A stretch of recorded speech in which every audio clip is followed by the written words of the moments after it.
So today we will be revising this chapter 5 public finance. Okay, first brief outline of the chapter is given. इसमें topics होंगे general budget, receipts, expenditures, deficit, types of budget, tax, classification of taxation, methods of taxation on goods, types of taxes, FRBM Act 2003, budget documents and related terms. So first we can see this mind map 5.2. ये budget का short में आपको map बना के दिखाया गया है कि कैसे हम बजट को समझ सकते हैं, क्या क्या उसमें होता है। तो यहाँ हम देख सकते हैं, we can see that main document is general budget. जो बजट होता है उसको हम कहते हैं जनरल बजट। पहले जो है जनरल बजट और फिर एक होता था रेलवे बजट। रेलवे के लिए अलग से बजट आता था, but for some years now the railway budget has been included in the general budget. ठीक है, अब रेलवे बजट अलग से पास नहीं किया जाता है। पहले रेलवे बजट अलग से पास होता था, उस पर अलग से डिस्कशन होता था। ऐसा इसलिए हुआ कि भाजपा सरकार जो आई तो ये नहीं चाहती थी कि रेलवे पर अलग से पब्लिक का ध्यान जाए, रेलवे बजट पर। क्योंकि जो भी है, मतलब वो चुपके से सुधार उसमें या बदलाव बहुत सारे करना चाह रहे थे, तो वो पब्लिक के नज़र में रहता। क्योंकि पहले रेलवे बजट पर लोगों का बहुत नज़र होता था, थोड़ा सा भी किराया बढ़ता था। एक बार हुआ था कि कांग्रेस गवर्नमेंट में ममता बनर्जी के पार्टी के दिनेश त्रिवेदी थे रेलवे मिनिस्टर, उन्होंने किराया बढ़ा दिया था, तो पब्लिक बहुत विरोध किया और उनको रिज़ाइन करना पड़ गया था। तो इस तरह की ना हो। और ये रेलवे में बहुत ज़्यादा ये बदलाव करना चाह रहे थे, और ये भी सच्चाई है कि पब्लिक जो है बदलाव जल्दी पसंद नहीं करती है। तो इसके लिए उसको अलग से जो फोकस रहता था, तो क्योंकि पब्लिक इंतज़ार करती रहती थी कि रेलवे बजट में क्या हुआ, अखबार में हाइलाइट्स में आता था, उसको शांति से चुपचाप उसमें करने के लिए उसको इसी में शामिल कर दिया अलग से उसको। अब तो जनरल बजट में ही रेलवे बजट भी वो होता है। तो यहाँ हम देख सकते हैं जनरल बजट जो कि दो पार्ट में बटा होता है। कुल अगर बजट की बात करें तो दो हिस्सों में बटा होता है। एक तरफ जो है स्टेटमेंट होता है रिसीट्स यानी रेवेन्यू का, गवर्नमेंट की आमदनी का, और दूसरी तरफ एक्सपेंडिचर यानी गवर्नमेंट का खर्च। ठीक है, आमदनी और खर्च। तो रिसीट्स जो आमदनी हुई उसमें दो तरह के रिसीट्स उनको बांटा गया है। एक होता है जो रेवेन्यू रिसीट्स, यानी जो डेली टू डेली जो भी सरकार का पैसा आता है, और दूसरा उसको कहते हैं कैपिटल रिसीट्स, यानी कि जो लॉन्ग टर्म के लिए पैसा कहीं से लेती है सरकार, या आमदनी होती है लॉन्ग टर्म के लिए, तो उसको हम कहते हैं कैपिटल रिसीट्स। दूसरी तरफ जो एक्सपेंडिचर होता है वो दो पार्ट में बटा हुआ है। उसी तरह से रेवेन्यू एक्सपेंडिचर और क्या, यानी कि जो लगातार होने वाला खर्च है रेवेन्यू एक्सपेंडिचर, और जो कैपिटल एक्सपेंडिचर जो लॉन्ग टर्म के लिए कहीं खर्च करती है सरकार कैपिटल की तरह, तो उसको कैपिटल एक्सपेंडिचर कहते हैं। अब ये जो रेवेन्यू एक्सपेंडिचर है जिसमें से कि ज़्यादातर सरकार के खर्च होते हैं, इसमें क्या क्या होता है दिखा दिया गया है यहाँ आपको। इंटरेस्ट पेमेंट्स, जो भी सरकार ब्याज वगैरह के पेमेंट करती है। डिफेंस पुलिस पर जो खर्च होता है। सब्सिडीज़, तरह तरह की जो सब्सिडी देती है सरकार आम जनता को या कंपनियों को, जिसको भी। Grants to states and union territories, जो राज्यों को जो भी ग्रांट इन एड देती है। पेंशन्स एंड सैलरीज़, आप समझ ही रहे हैं। इकोनॉमिक सर्विसेज, जो भी सरकार जो है इकोनॉमिक सर्विस प्रोवाइड करती है लोगों को, उस पर जो खर्च होता है। अदर जनरल सर्विसेज, जो जनरल सर्विसेज हैं आगे हम देखेंगे इसमें क्या क्या आता है। फिर जो सोशल सर्विसेज पर सरकार खर्च करती है। Then postal deficit, postal services पर जो खर्च होता है। Expenditure on union territories without legislature, फिर ऐसे यूनियन टेरिटरीज़ का खर्च जहाँ की अपना लेजिस्लेचर विधानसभा नहीं है, जो केंद्र सरकार के द्वारा चलती हैं। And grants to foreign governments, और जो विदेशी सरकारों को भी सरकार हमारी सरकार अगर कुछ पैसे वगैरह देती है अनुदान के ग्रांट के रूप में, तो वो सब पैसा इसमें रेवेन्यू एक्सपेंडिचर में दिखाया जाता है। तो ये इसको यहाँ एक बड़ी अच्छे से एक डायग्राम के रूप में दिखा दिया गया है। तो आपको बिल्कुल क्लियर हो जाएगा कि बजट जो है दो हिस्सों में बटा होता है, रिसीट्स और एक्सपेंडिचर। रिसीट्स उसी तरह दो हिस्से में होता है, रेवेन्यू और कैपिटल रिसीट, और एक्सपेंडिचर भी रेवेन्यू एक्सपेंडिचर कैपिटल एक्सपेंडिचर। अब इसमें मोटा मोटी जो सरकार का खर्च होता है वो रेवेन्यू एक्सपेंडिचर से होता है, ठीक है, कि जो पैसा आ रहा है और जो पैसा रेगुलर वे में खर्च किया जा रहा है वो होता है रेवेन्यू एक्सपेंडिचर। कैपिटल एक्सपेंडिचर मैंने बताया जो लॉन्ग टर्म इन्वेस्टमेंट किया जाता है, सिर्फ उसमें ये चीज़ें आती हैं। इसके बाद हम नेक्स्ट पेज पर बढ़ते हैं। यहाँ देखिए आपको रेवेन्यू रिसीट्स को दिखाया गया है डायग्राम में। रेवेन्यू रिसीट्स यानी जो रेगुलर रूप में सरकार की इनकम होती है, तो उसमें क्या क्या चीज़ें आती हैं। सबसे पहले टैक्स रेवेन्यू यानी टैक्स से जो इनकम होता है। सेकंड है नॉन टैक्स रेवेन्यू यानी जो टैक्स के अलावा जो दूसरे रेवेन्यूज़ होते हैं सरकार के। और थर्ड है अदर नॉन टैक्स रिसीट्स, जो सरकार को कहीं से पैसे मिलते हैं, ठीक है, लेकिन टैक्स के रूप में नहीं। तो रेवेन्यू रिसीट्स जो है सरकार के वो 3 हिस्से में होता है, tax revenue, non tax revenue और non tax receipts. Tax revenue में क्या क्या आता है, जैसे सबसे पहले इनकम टैक्स और उसके अलावा कॉरपोरेट और इनकम टैक्स दोनों हो गया। यानी इनकम टैक्स इंडिविजुअल के लिए हम इनकम टैक्स कहते हैं, कंपनी के लिए कॉरपोरेट टैक्स कहते हैं। फिर इसमें आ गया टैक्स में excise duty, GST, custom duty, taxes of union territories, other taxes and duties, ये टैक्सेस में आ गए, टैक्स रेवेन्यू में आ गए। फिर नॉन हाँ हाँ हाँ हाँ हाँ तो उसके बाद नॉन टैक्स रेवेन्यू हो गए। नॉन टैक्स रेवेन्यू में जो टैक्स के अलावा जो रेवेन्यू होती है सरकार का, तो वो कैसे, एक है इंटरेस्ट यानी सरकार अगर किसी को लोन दिया था तो उस पर उसको इंटरेस्ट मिलता है, वो यहाँ इंटरेस्ट है। और दूसरा है सरकार लोन देगा तो इंटरेस्ट लेगा नहीं उस पर,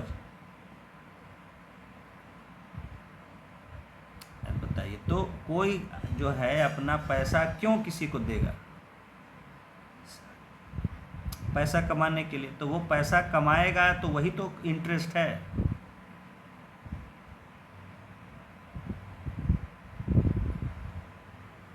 देखिए इंटरेस्ट है कि जो पैसा होता है वो जस का तस उस किसी को देगा और उतना ही प्रिंसिपल अमाउंट ले लेगा, तो उसको फ़ायदा क्या हुआ, वो किस लिए देगा। वो कोई भी पैसा जो है बड़ी मेहनत से कमाया जाता है।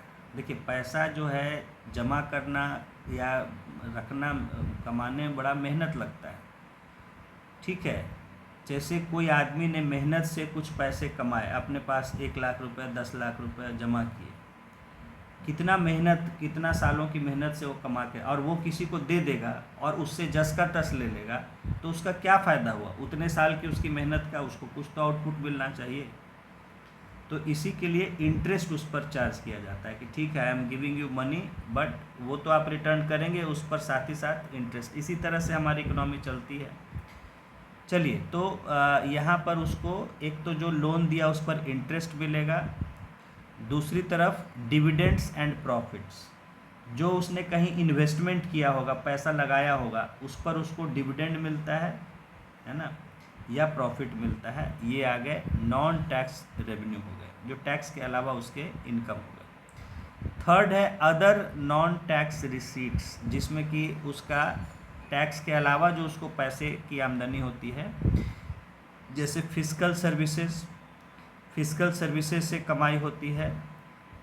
फिस्कल सर्विसेज में आ जाता है जैसे करेंसी, कॉइनेज, मिंट, जो वो करेंसी वगैरह छापती है उस पर भी उसको फ़ायदा होता है सरकार का, ठीक है। नोट छापती है तो उससे भी उसको फ़ायदा होता है, हम लोग बता देंगे। या सिक्के छापती है तो उस पर भी कुछ उसको प्रॉफिट मिलता है, बताएंगे। और दूसरा है अदर फिस्कल सर्विसेज, जिसमें और कोई भी तरह का जो गवर्नमेंट अगर सर्विस करता है जनता के लिए, तो उस पर जो भी उसको कमाई होता है वो फिस्कल सर्विसेज में आ जाता है। सेकंड है अदर आगे सब का डेफिनेशन दिया हुआ है, समझाया हुआ है, तो नेक्स्ट है अदर जनरल सर्विसेज, फिर है social services, economic services, grants in aid contributions और non tax receipts of union territories. ये सब जो है आ गए अदर नॉन टैक्स रिसीट्स में। देखिए, तो ये चैप्टर है हमारा पब्लिक फिनेंस। पब्लिक मतलब एक तरह से गवर्नमेंट या जनता का, और फिनेंस मतलब पैसा। तो गवर्नमेंट या जनता का जो पैसा होता है उसका बारे में सारा हम यहाँ डिटेल्स पढ़ेंगे, पब्लिक फिनेंस। देखिए, सो देखिए क्या है लिखा है, पब्लिक फिनेंस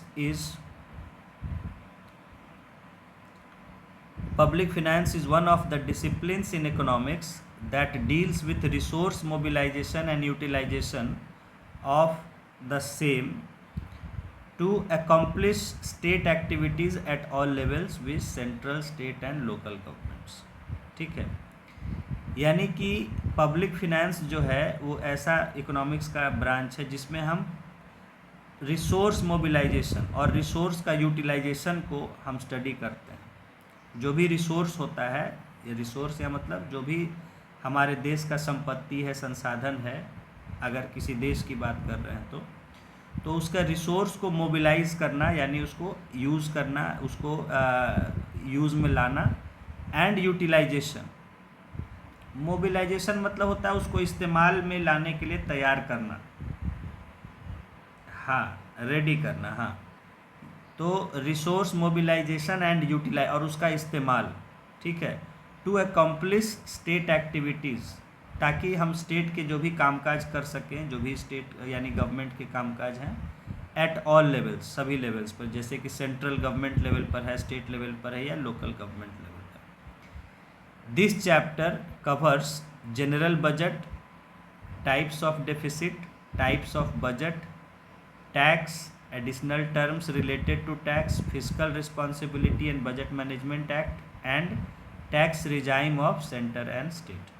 तो इसमें हम जानेंगे कि जनरल बजट क्या है डिटेल में, टाइप्स ऑफ डेफिसिट, डेफिसिट किस किस टाइप के होते हैं यानी घाटे किस किस तरह के होते हैं बजट में, टाइप्स ऑफ बजट, बजट किस तरह के होते हैं, टैक्स, अलग अलग तरह के टैक्स के बारे में जानेंगे, additional terms related to tax, tax के बारे में जुड़े हुए टर्म्स के बारे में जानेंगे, fiscal responsibility and budget management act, फिर जो ये एक एक्ट पास किया गया था जिसमें कि सरकार को फिस्कल रिस्पॉन्सिबिलिटी यानी कि सरकारी पैसों का जिम्मेदारी से इस्तेमाल किया जाए, एंड बजट मैनेजमेंट और बजट को सही ढंग से मैनेज किया जाए, ऐसा कानून पास किया गया था, एंड उसके बारे में जानेंगे। And tax regime of centre and state, और सेंटर और स्टेट का जो टैक्स का रिजाइम है यानी कि जो सिस्टम है कि सेंटर कहाँ कहाँ टैक्स लेगा और स्टेट कहाँ कहाँ क्या तरह का टैक्स लेगा, उसके बारे में जानेंगे। ठीक है, general budget,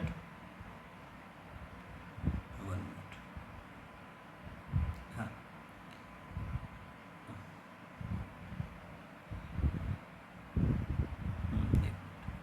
so now comes general budget. तो बजट आपको बताएं क्या है, budget is an annual financial statement, budget is annual financial statement, साल भर का पैसों का लेखा जोखा होता है। In case of central government article 102 and in case of state government article 202 of Indian constitution. तो ये देखिए यहाँ आपको याद रखना है कि सेंट्रल गवर्नमेंट का जो बजट है वो किस आर्टिकल में दिया गया है, आर्टिकल 112, और स्टेट गवर्नमेंट का बजट का बात किस में दिया गया है, आर्टिकल 202। ठीक है, सेंट्रल बजट आर्टिकल 112 और स्टेट बजट आर्टिकल 202, ये आपको याद रखना है कि स्टेट गवर्नमेंट का बजट जो है 202। तो article 202 of Indian constitution requires the annual financial statement to be laid before the respective legislatures. तो ये जो दो आर्टिकल हैं इनमें ये कहा गया है कि जहाँ सेंटर गवर्नमेंट है वहाँ पार्लियामेंट के सामने, और जहाँ स्टेट गवर्नमेंट का बजट है वो स्टेट लेजिस्लेचर के सामने साल भर का एनुअल फिनेंशियल स्टेटमेंट यानी साल भर का पैसों का लेखा जोखा वो उनके सामने रखा जाएगा। इन आर्टिकल्स में ऐसा कहा गया है। The budget is a statement of accounts of the government. Budget क्या है, statement of account of government के अकाउंट का स्टेटमेंट होता है कि गवर्नमेंट जैसे हम लोग का बैंक अकाउंट होता है उसमें हम पैसा डालते हैं कभी निकालते हैं, उसी तरह बजट क्या है, गवर्नमेंट के अकाउंट का स्टेटमेंट है कि कितना पैसा उसमें आया और कितना पैसा निकाला गया। समझ गए यहाँ तक? हाँ, नाउ इसमें आगे आते हैं। देखिए एक पैराग्राफ छोड़ के नेक्स्ट है, railway budget was separated from general budget since 1921। ठीक है, ये 1921 से अलग से रेलवे बजट पेश किया जाता था ऑन द रिकमेंड, हाँ, अंग्रेज़ों के समय से। तो हाँ हाँ, तो उस समय बजट आता था। तो 1921 से रेलवे बजट जो है अलग से, ध्यान रखना है, सब कभी कभी पूछ लिया जाता है, ठीक है। हाँ, तो हवाई जहाज़ चूँकि आम जनता के लिए उतना नहीं था, इसलिए उसका नहीं। देखिए, railway budget was separated from general budget since 1921। याद रखना है, 1921 से रेलवे बजट अलग से पास किया जाता था on recommendation of Acworth committee. Acworth committee उस समय बनी थी अंग्रेज़ों के समय, उसके रिकमेंडेशन पे रेलवे बजट अलग से, क्योंकि रेलवे उस समय मतलब सरकार का एक बहुत बड़ा जो है एक डिपार्टमेंट था, जिसका काफ़ी फैल गया था काम, काफ़ी पैसे उसमें ट्रांजैक्शन होते थे। तो इसलिए रेलवे बजट एक अलग से, इतना बड़ा रेलवे जो है सबसे बड़ा डिपार्टमेंट है, आज भी गवर्नमेंट का सबसे बड़ा डिपार्टमेंट रेलवे ही है। तो उस समय रेलवे एक इतना बड़ा डिपार्टमेंट हो गया था और वो अलग से, उसकी इम्पोर्टेंस था बाकी के सरकार से, तो उसका बजट एक अलग से पेश किया जाता था। देखिए, रेलवे जो है जब आया था वो ब्रिटिश सरकार का सबसे ज़्यादा कमाई वाला वो एक्टिविटी था, उससे सबसे ज़्यादा कमाई होती थी सरकार की। तो वो सबसे फोकस वाली चीज़ थी सरकार की, इसलिए उस समय उसको अलग से, उसका डिपार्टमेंट और उसका बजट भी अलग से पेश किया जाता था।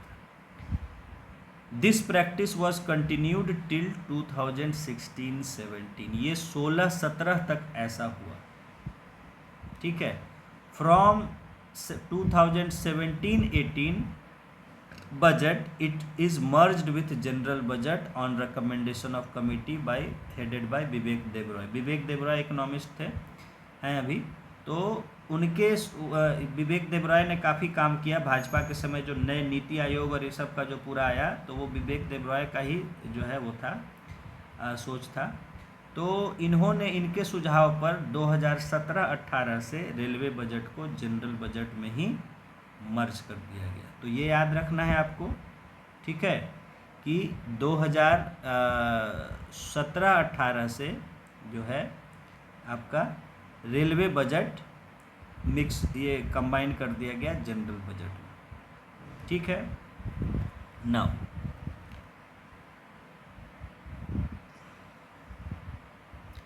General budget contains estimated receipts and expenditure for 1 year usually, ठीक है। जनरल बजट में क्या होता है, जो आने वाला साल होता है उसके लिए इट एस्टिमेटेड मतलब अनुमानित, हम अनुमान करते हैं, एग्जैक्टली तो जानते नहीं कि क्या होने जा रहा है। तो estimated receipts and expenditure for 1 year, it has 3 sets of figures as under, ठीक है। इसमें 3, मैंने बताए थे 3 सेट होते हैं, 3 कलेक्शन होते हैं डेटा के। क्या क्या होते हैं? Number 1, actual figure of the previous year, पिछले साल। देखिए, आप जानते हैं बजट कब, जनरली बजट कब पेश होता है? फरवरी मार्च में पेश होता है। फरवरी मार्च, जैसे कि ये साल 2024 के फरवरी मार्च में भी बजट पेश हुआ था। मान लेते हैं, हम भूल जाते हैं बाकी सब बातों को, एक हम मान लेते हैं कि सरकार मतलब भूल जाते हैं कि इस साल चुनाव होने वाले थे वगैरह, रेगुलर हम साल मान के चलते हैं। तो 2024 के फरवरी में बजट पेश हुआ। तो ये आप जानते हैं कि फिनेंशियल ईयर कब तक चलता है? 31 मार्च तक, ठीक है। 1 अप्रैल से नया फिनेंशियल ईयर शुरू हो जाता है। तो ये जो बजट पेश होता है कब? ये बजट जैसे इस साल का पेश हुआ फरवरी 2024 में, उस समय कौन सा फिनेंशियल ईयर चल रहा था? पिछला फिनेंशियल ईयर, यानी कि 2023-24 फिनेंशियल ईयर चल रहा था। और हाँ, 1 अप्रैल से अब हमारा आने वाला साल, जो इस साल का बजट पेश करेंगे, यानी 24-25 का जो बजट पेश करेंगे, हाँ हाँ, तो वो आपका नहीं 24-25 का तो अभी हम पेश करते हैं ना, इस साल जो फरवरी 24 में बजट पेश हुआ वो होता है फिनेंशियल ईयर 24-25 के लिए, यानी कि जो साल शुरू होगा 1 अप्रैल 2024 से 31 मार्च 2025 तक। हाँ हाँ हाँ हाँ, बजट जो है आने वाले साल के लिए अभी तो सर उसके लिए पेश किया जाता है ना। पहले से हम परमिशन लेते हैं, ये करते हैं, तब ना पैसे का लेन देन काम धाम शुरू होगा। तो ये जो बजट पेश किया जाता है एक्चुअली पिछले फाइनेंशियल ईयर में पेश किया जाता है ना। इसका डिस्कशन तो क्योंकि नया साल शुरू हो जाएगा तो उस समय पैसे का काम शुरू हो जाएगा ना। पहले से परमिशन नहीं लिया रहेगा तो सरकार का काम कैसे चलेगा। तो इसीलिए पिछले ही फाइनेंशियल ईयर में उसको पास कर लिया जाता है बजट को। तो इसीलिए फरवरी मार्च में ही उसको पास कर लिया जाता है नया साल शुरू होने से पहले। तो यही यहाँ पर कहा जा रहा है कि जब बजट हम पेश करते हैं तो उस समय 3 तरह के आंकड़े हमारे पास उस बजट में होते हैं। Number 1, actual figure of the previous year, यानी ठीक है, जैसे यहाँ पर एग्जाम्पल दिया, चलिए उसी को लेके चलते हैं, ठीक है। Actual figure of previous year. अब यहाँ प्रीवियस ईयर क्या हो जाएगा, जैसे हम फरवरी, मान लीजिए फरवरी महीना चल रहा है, फरवरी 2024 बजट का पेश हो रहा है। तो अभी करंट ईयर क्या है, करंट ईयर है अभी 23-24, फिनेंशियल ईयर की हम बात कर रहे हैं। तो करंट ईयर क्या चल रहा है बजट के समय, 23-24 का फिनेंशियल ईयर। 24-25 का तो 1 अप्रैल से शुरू होगा, करंट ईयर हो गया 23-24 का। तो प्रीवियस ईयर क्या हो गया, वो हो गया 22-23 का, फिनेंशियल ईयर 22-23 प्रीवियस। ये समझ में आ रहा है। देखिए हम अभी फिनेंशियल ईयर की बात कर रहे हैं, बजट में जो भी बात हम कर रहे हैं वो फिनेंशियल ईयर पर करते हैं, इसलिए इसको हम रिवाइज इसलिए करा रहे हैं कि आपको ध्यान से बैठ जाए, चीज़ इम्पोर्टेंट है। बजट हम जो भी इकोनॉमिक्स में बात करते हैं फिनेंशियल ईयर की, वहाँ हमें जनवरी फरवरी से नया साल नहीं होता है, नया साल होता है 1 अप्रैल से 31 मार्च तक। बजट पेश होता है फरवरी महीने में। तो जिस समय बजट पेश किया जाता है वो बजट आने वाले साल के लिए पेश किया जाता है, जो 1 मार्च से शुरू होगा, 1 अप्रैल से। अभी जिस समय बजट पेश किया जाता है उस समय करंट फिनेंशियल ईयर चल रहा होता है, और उसमें हम पिछला, अगर प्रीवियस ईयर का टर्म यूज़ करेंगे, प्रीवियस ईयर मतलब लास्ट फिनेंशियल ईयर। समझ में आई बात। तो देखिए यहाँ पर क्या होता है कि नंबर 1 जो फिगर्स होते हैं, actual figure of previous year, जो प्रीवियस फिनेंशियल ईयर गुजर गया उसका एक्चुअल फिगर्स बताया जाता है कि क्या एक्चुअली उस गुजरे हुए फिनेंशियल ईयर में जो क्या खर्च हुआ, कितना इनकम हुआ और क्या खर्च हुआ। एक्चुअल फिगर, क्योंकि वो हो चुका है, ख़त्म हो चुका है। समझ में आई बात। हाँ, तो यहाँ actual figure of previous year हो गया फर्स्ट। सेकेंड हो गया budget and revised figure for current year, यानी ये जो फिनेंशियल ईयर चल रहा है उसका बजट फिगर, जो बजट में उसका बजट तो पिछले बार पेश किया होगा, फिर पिछले फरवरी में। समझ में आ रहा है। करेंट ईयर का जो अभी ख़त्म होने वाला है मार्च में, उसका जो बजट है वो तो लास्ट फरवरी में पेश हुआ होगा, और उस समय उसका एस्टिमेट्स पेश किया गया होगा, जो उस समय अनुमान किया गया होगा। तो अभी हम उसका जो पिछला बजट में, मतलब जो उसका एस्टिमेट्स था, और उसका जो अभी एक मतलब लगभग 9-10 महीने गुजर गए हैं, तो जो उसका रिवाइज्ड फिगर होता है कि जो उसमें मतलब अप्स एंड डाउन्स हुए, घटाव बढ़ाव हुआ, वो करके जो इस साल का जो रिवाइज्ड फिगर है वो पेश किया जाता है। और थर्ड है budget estimate for upcoming year. Mute कर दीजिए, कुछ आवाज़ आ रही है। अच्छा, तो और थर्ड हो गया budget estimate for upcoming year, जो हम आने वाले साल के लिए बजट का एस्टिमेट्स पेश करने जा रहे हैं, जो शुरू होगा साल 1 अप्रैल से अगले साल के 31 मार्च तक, उसका एस्टिमेट्स। समझ गए? फिर से बता रहा हूँ, तो बजट में मैंने बताया था आपको पहले भी 3 तरह के आंकड़े दिए जाते हैं। फर्स्ट, जो ख़त्म हो रहा है फिनेंशियल ईयर, नहीं, एक तो जो ख़त्म हो चुका फिनेंशियल ईयर पिछला, उसका एक्चुअल डेटा कि कितना हुआ एक्चुअली। करंट जो चल रहा है अभी फिनेंशियल ईयर, उसका बजट में जो एस्टिमेट्स दिया गया था और उसका जो रिवाइज करके फिर पिछले 8-9 महीनों में उसका जो डेटा आया कि कितना हुआ या कितना ज़रूरत है, क्योंकि अभी ख़त्म नहीं हुआ है, वो अभी चल रहा है, उसका revised figure.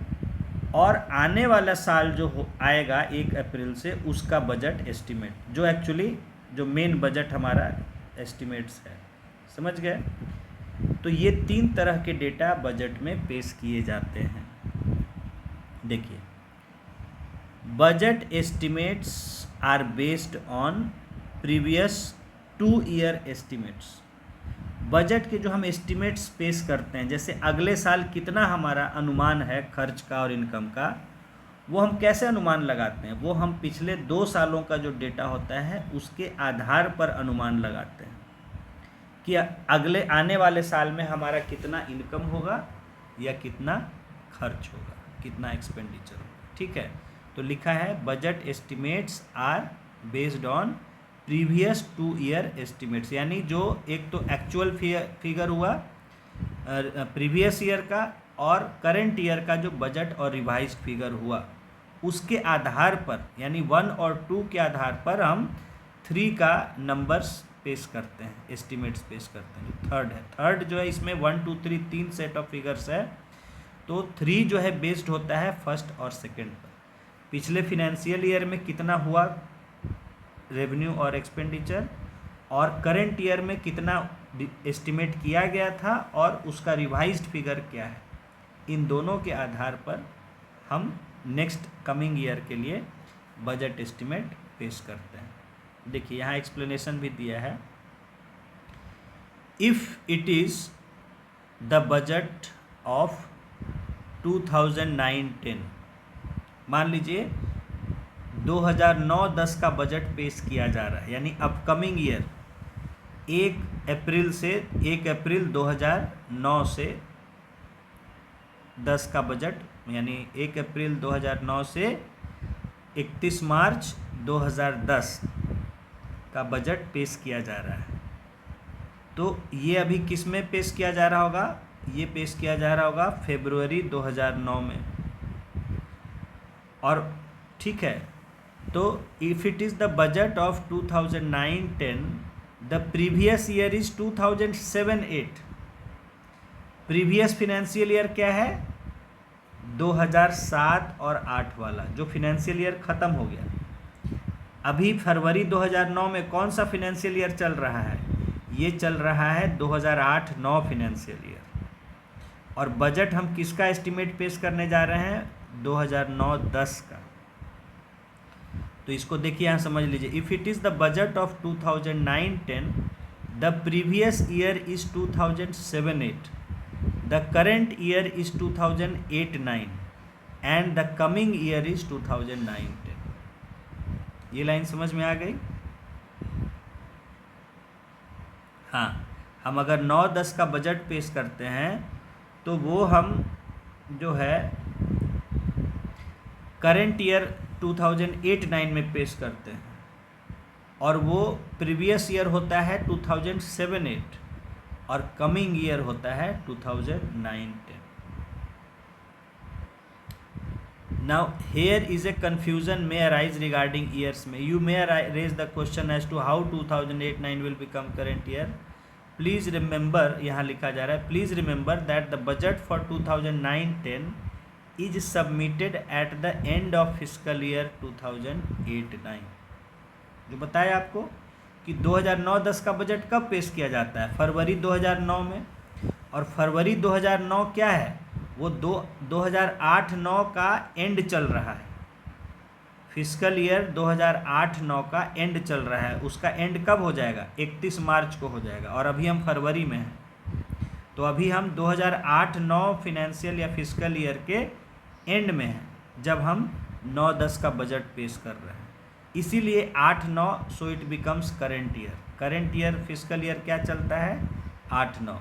Accordingly other years also come to. ठीक है, तो ये सिस्टम समझ गए फिनेंशियल ईयर का।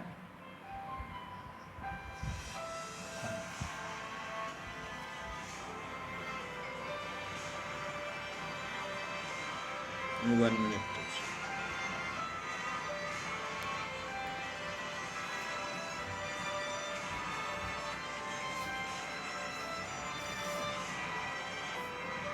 तो नाउ, तो ये हमने सिस्टम समझ लिए कि कैसे हम प्रीवियस ईयर कहते हैं और किसको हम करंट ईयर किसको कहते हैं बजट के रिस्पेक्ट में, और क्या हमारा कमिंग ईयर अपकमिंग ईयर होता है। नाउ अब हम आते हैं बजट पर।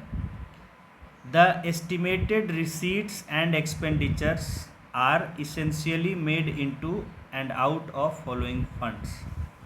तो जो भी हमारा गवर्नमेंट का रिसीट्स यानी इनकम और एक्सपेंडिचर होता है वो इन फंड्स में होता है। They are shown in figure 5.1।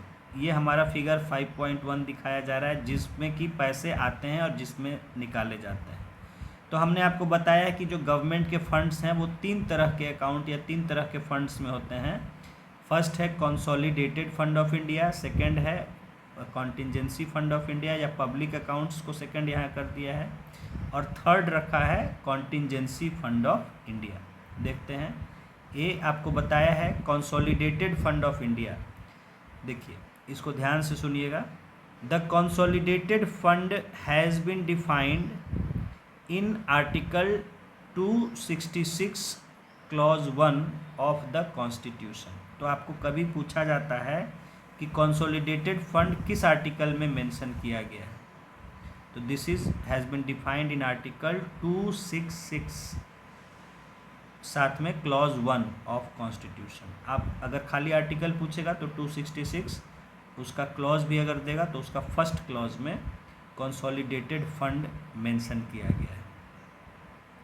देखिए तीनों फंड मिल जाएंगे आपको उसी आर्टिकल में, इसलिए आपको ध्यान रखना है 266 आर्टिकल के फर्स्ट क्लॉज में consolidated fund of India mentioned. According to this, ठीक है, all revenues received by the government of India, एक एक करके बढ़ते हैं। तो इसके जो आर्टिकल 266(1) में कहा गया है, all revenues received by government of India, जो भी पैसा कमाई होगा सरकार को, और रेवेन्यू कहते हैं जो किसी काम के बदले, किसी चीज़ के बदले जो भी रेवेन्यू होगा वो जो है इसमें आएगा। Number 1, all loans raised by government by the issue of treasury bills. ठीक है, ट्रेजरी बिल्स इशू करके अगर लोन लिया जाता है गवर्नमेंट के द्वारा, वो भी इसमें आएगा पैसा। लोन्स और वेज एंड मीन्स एडवांसेस, या सिंपल लोन कहीं से लिया जाता है या वेज एंड मीन्स एडवांसेस, यानी या कई बार एडवांस कहीं से लिया जाता है। एडवांस आप समझते हैं, वेज एंड मीन्स एडवांस कहा जाता है कि जैसे कहीं से हमें पैसा मिलना है लेकिन कुछ समय बाद, तो हम कहते हैं भाई ऐसा करिए, हमको अभी आज ज़रूरत है, 1 महीना पहले ही दे दीजिए। तो ऐसे पैसे को कहा जाता है एडवांस, शॉर्ट में एडवांस, या प्रॉपर टर्म है वेज एंड मीन्स एडवांस। ठीक है, तो advance and all money is received by that government in repayment of loans, या जो भी अगर उसने उसका लोन दिया था किसी को सरकार ने और उसका लोन कोई चुका रहा है, तो वो जो पैसा आ रहा है, ठीक है, ये जो है शैल फॉर्म 1 कंसोलिडेटेड फंड। ये सब को मिला के एक फंड बनाया जाएगा which is entitled as the consolidated fund of India. Consolidated मतलब होता है सबको मिला के एक कर देना। कंसोलिडेट का मतलब क्या है, सब जो बिखरा हुआ है उसको मिला जुला के बिल्कुल एक कर देना, इसको कहते हैं कंसोलिडेशन। बिखरी हुई चीज़ों को मिला के यूनाइट कर देना। तो वही यहाँ जो इतने तरह के फंड्स सरकार के आ रहे हैं उनको मिला के एक अकाउंट के रूप में मेंटेन किया जाता है और उसको हम कहते हैं the consolidated fund of India. ठीक है, किस आर्टिकल में है, 266 के फर्स्ट में है।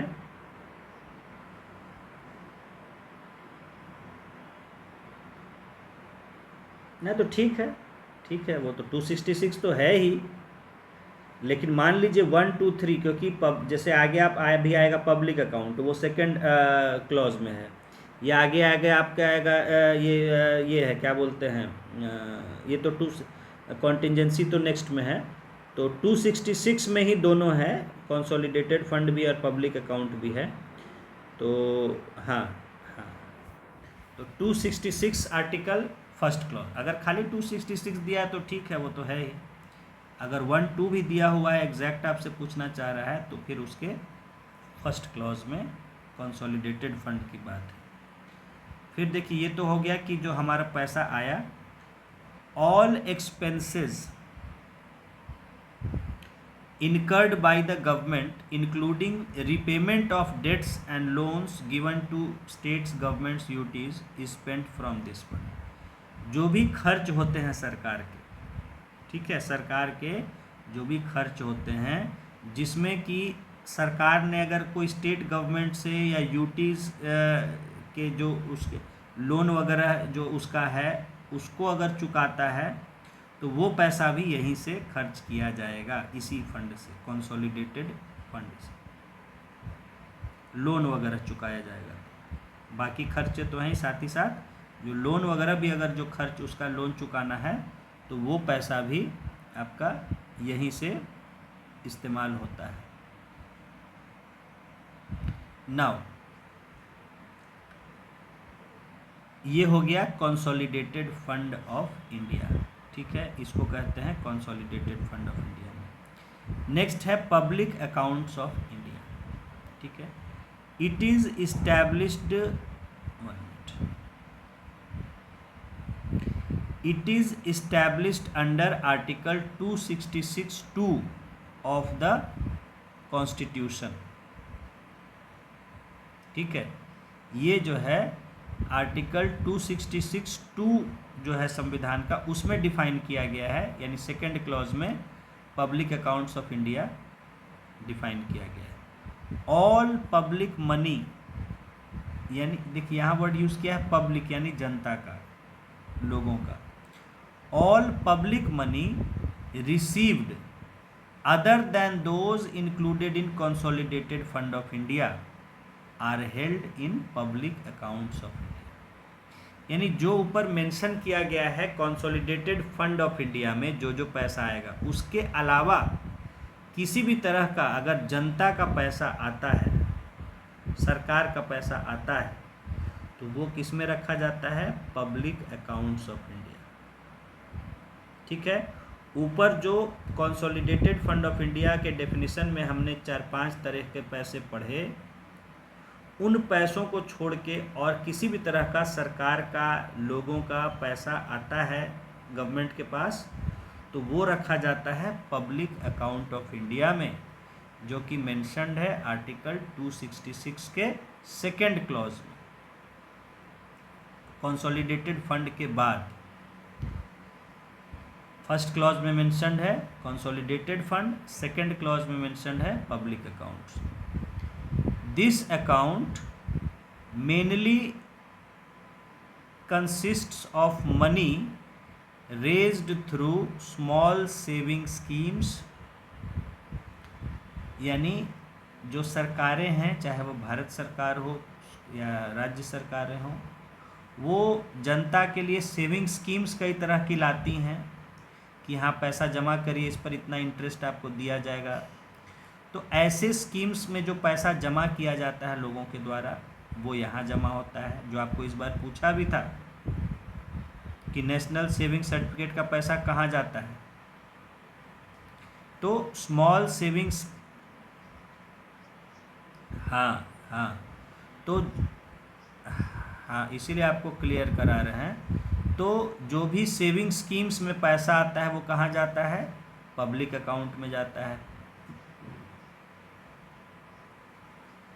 अरे बचत स्कीम आता है, जैसे पोस्ट ऑफिस में जमा कीजिए, आपको 5 साल में दुगना हो जाएगा।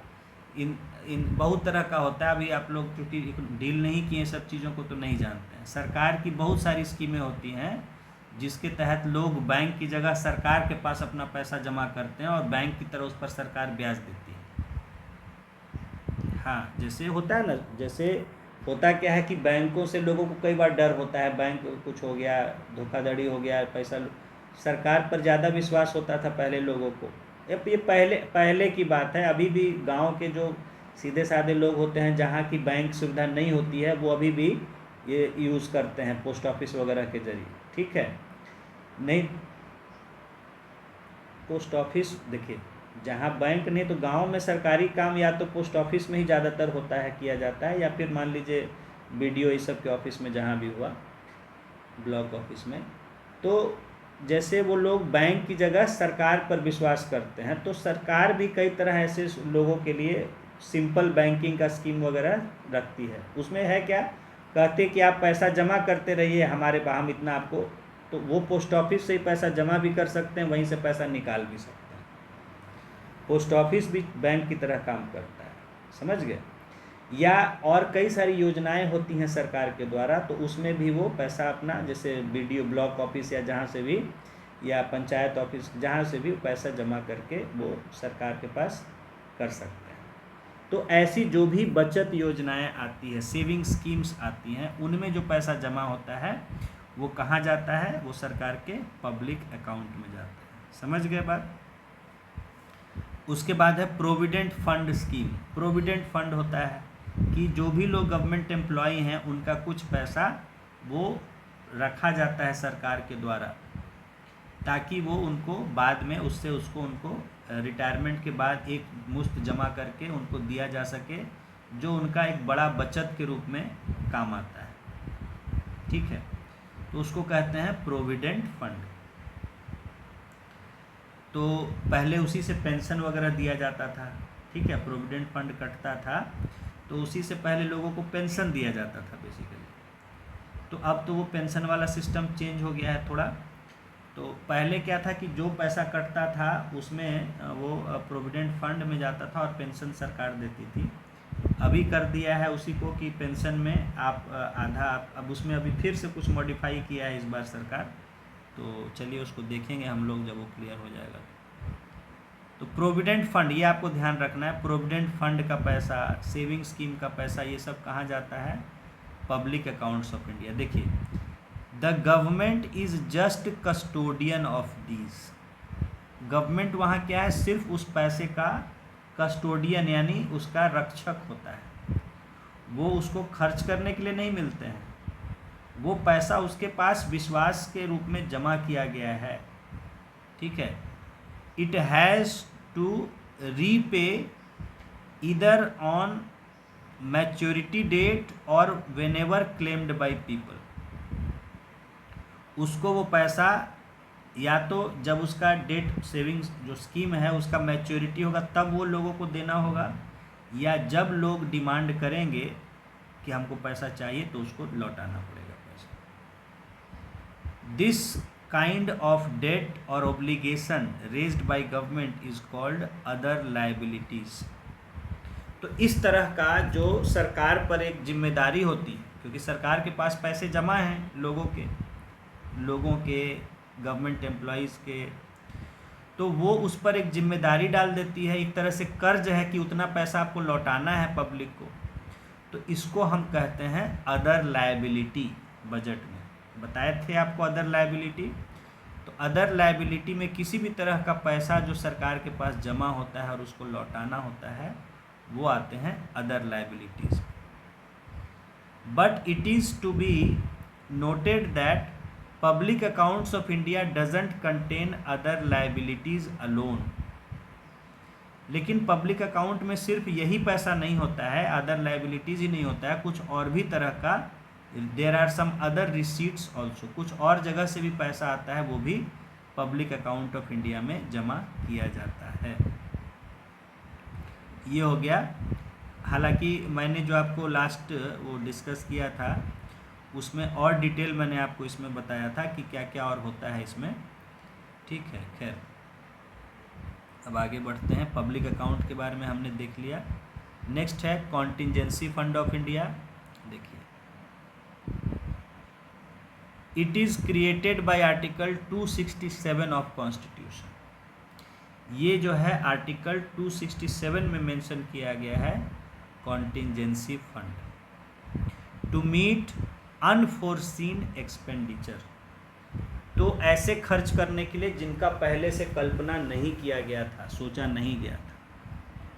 It is held at the disposal of president of India. ये जो है राष्ट्रपति के अंडर में दिया गया है कि जब इससे मर्जी होगा तो राष्ट्रपति इससे पैसा निकाल सकेंगे, राष्ट्रपति के जिम्मे होता है।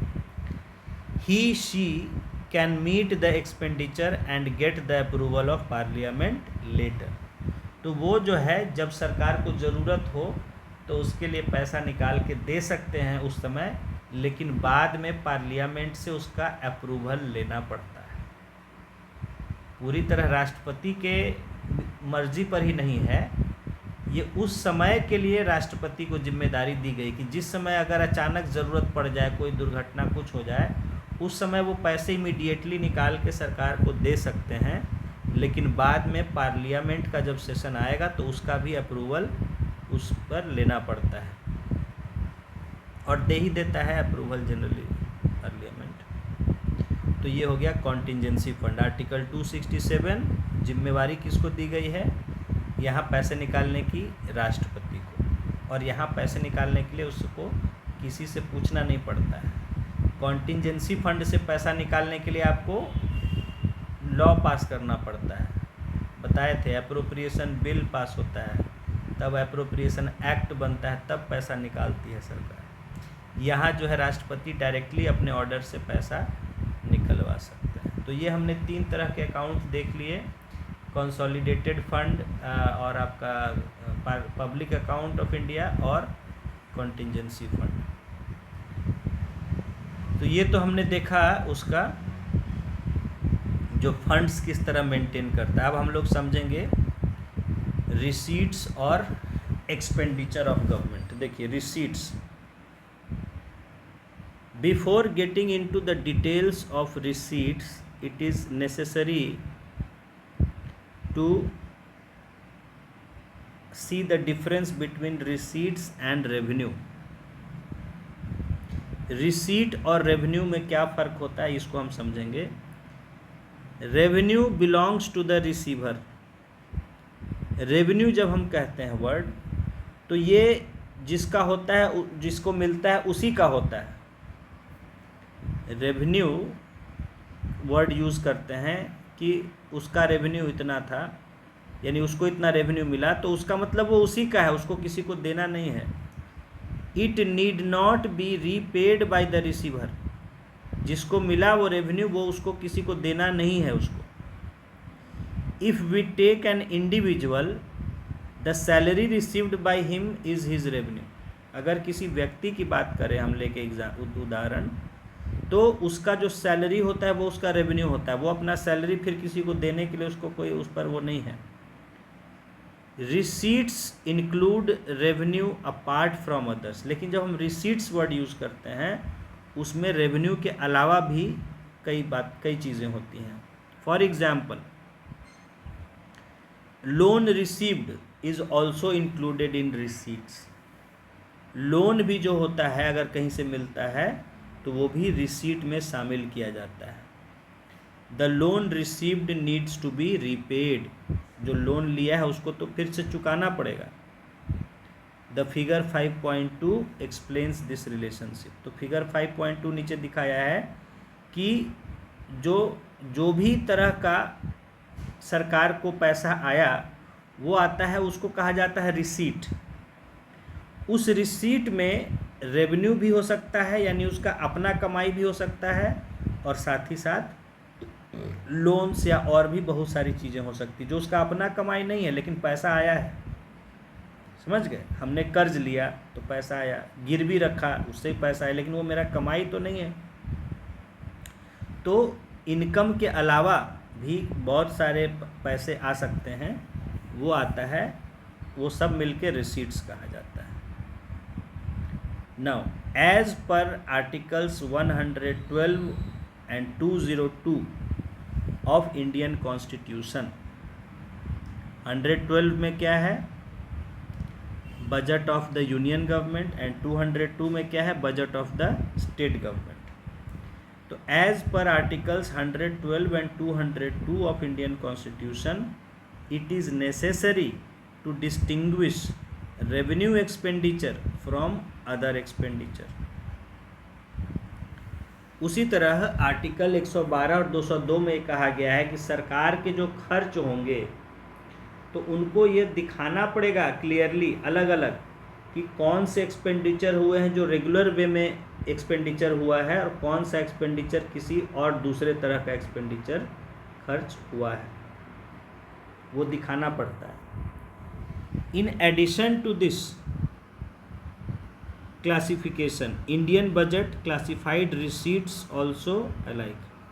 तो इसके अलावा जो रिसीट्स को भी सरकार उसी तरह जो है वो अलग अलग तरह से दिखाती है। कैसे? फिगर 5.3 में आपको दिया गया है, देख सकते हैं। रिसीट्स जो है दो तरह का उसको बांट दिया है, रेवेन्यू रिसीट्स और capital receipts. Revenue receipts, revenue receipts are those receipts which need not be paid again to the payee by government and income from government assets। Revenue receipts में क्या आता है? एक तो ऐसा सरकार का जो है इनकम जो उसको किसी पैसा जो किसी को लौटाना नहीं है, जो उसको अपने पास अपना उसका कमाई है उसको रख लेना है, and income from government asset, और जो गवर्नमेंट एसेट से इनकम होता है, ठीक है, जैसे सरकार की संपत्ति है, कहीं उसको बेचा गया या किराए पर दिया गया, नीलामी किया गया, तो वो सब सरकारी संपत्ति से भी जो आता है पैसा, वो आता है रेवेन्यू रिसीट्स। ठीक है, these are necessarily one way transaction. ये वन वे ट्रांजैक्शन होता है कि मतलब आया फिर वो पैसा कहीं देना नहीं है। These are necessarily one way transaction, that is there is no need to return the receipts and it is a one time settlement. तो जो रिसीट आ गया उसको अब किसी को देने या कहीं रिटर्न करने की ज़रूरत नहीं है, ये एक टाइम का सेटलमेंट होता है कि पैसा आया, मेरा हो गया वो। Now revenue receipts are of 3 types. Revenue receipt जो होते हैं वो 3 तरह के होते हैं। नंबर 1,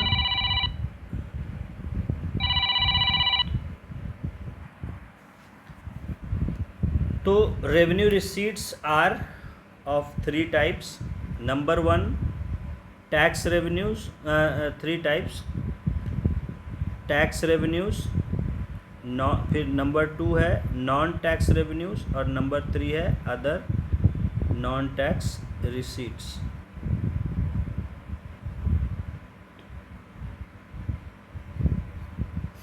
ठीक है, तो देखिए यहाँ नीचे अब डिफाइन भी कर दिया है tax revenues. The revenue generated by levy and collection of taxes by central government is called tax revenue। ठीक है, जो टैक्स लगाने से और उसके कलेक्शन से जो पैसा आता है, रेवेन्यू आता है, उसको हम टैक्स रेवेन्यू कहते हैं। इसमें अब देखिए टैक्स रेवेन्यू में क्या क्या है इसको देख लेते हैं। Number 1 is union excise duty. Union का जो एक्साइज ड्यूटी लगता है, duties of excise on following goods manufactured और प्रोड्यूस्ड इन इंडिया। भारत में ये जो नीचे दिए गए हैं ऐसा सामान अगर बनाया जाएगा या पैदा किया जाएगा तो उस पर एक्साइज ड्यूटी लगेगा भारत सरकार के द्वारा। क्या क्या है? नंबर 1 पेट्रोलियम क्रूड, कच्चा तेल, पेट्रोलियम तेल जो कहते हैं। B high speed diesel, high speed diesel बनाया जाएगा किसी तरह से। Motor spirit, commonly known as petrol, ठीक है। मोटर में यूज़ किया जाने वाला मोटर स्पिरिट, जिसको कि हम पेट्रोल कहते हैं कॉमनली। नेचुरल गैस कहीं भी अगर बनाया जाएगा, निकाला जाएगा। एविएशन टरबाइन फ्यूल, जो हवाई जहाज़ वगैरह में जो फ्यूल यूज होता है उसको हम एविएशन टरबाइन फ्यूल, शॉर्ट में ATF लिख दिया जाता है। तो एविएशन टरबाइन फ्यूल यानी हवाई जहाज़, जेट, जो भी उड़ने वाले चीज़ों में फ्यूल यूज़ किया जाता है। एंड F है tobacco and tobacco products, tobacco और उसके प्रोडक्ट्स जो किसी तरह के बनाए जाते हैं। तो इन चीज़ों पर सेंट्रल गवर्नमेंट एक्साइज ड्यूटी लेगा। ये हो गया यूनियन एक्साइज ड्यूटी में, इन चीज़ों पर यूनियन एक्साइज ड्यूटी लगता है। फर्स्ट टाइप का टैक्स हो गया ये। सेकंड है goods and service tax. Okay, goods and service tax.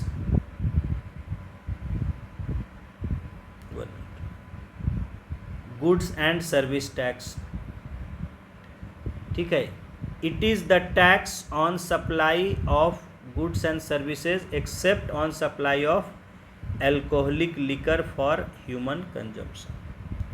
ये किसी भी तरह का गुड्स और सर्विस का सप्लाई अगर होता है देश में तो उस पर GST लगेगा, एक्सेप्ट जो लिकर हम लोग पीते हैं, जो ह्यूमन कंजम्पशन होता है जिस लिकर का, उसको छोड़ के, क्योंकि उसको अलग कैटेगरी में रखा गया है GST से, ठीक है। जो शराब है उसको अलग कैटेगरी, वो GST में नहीं आता है, उसका अलग रखा गया है टैक्स।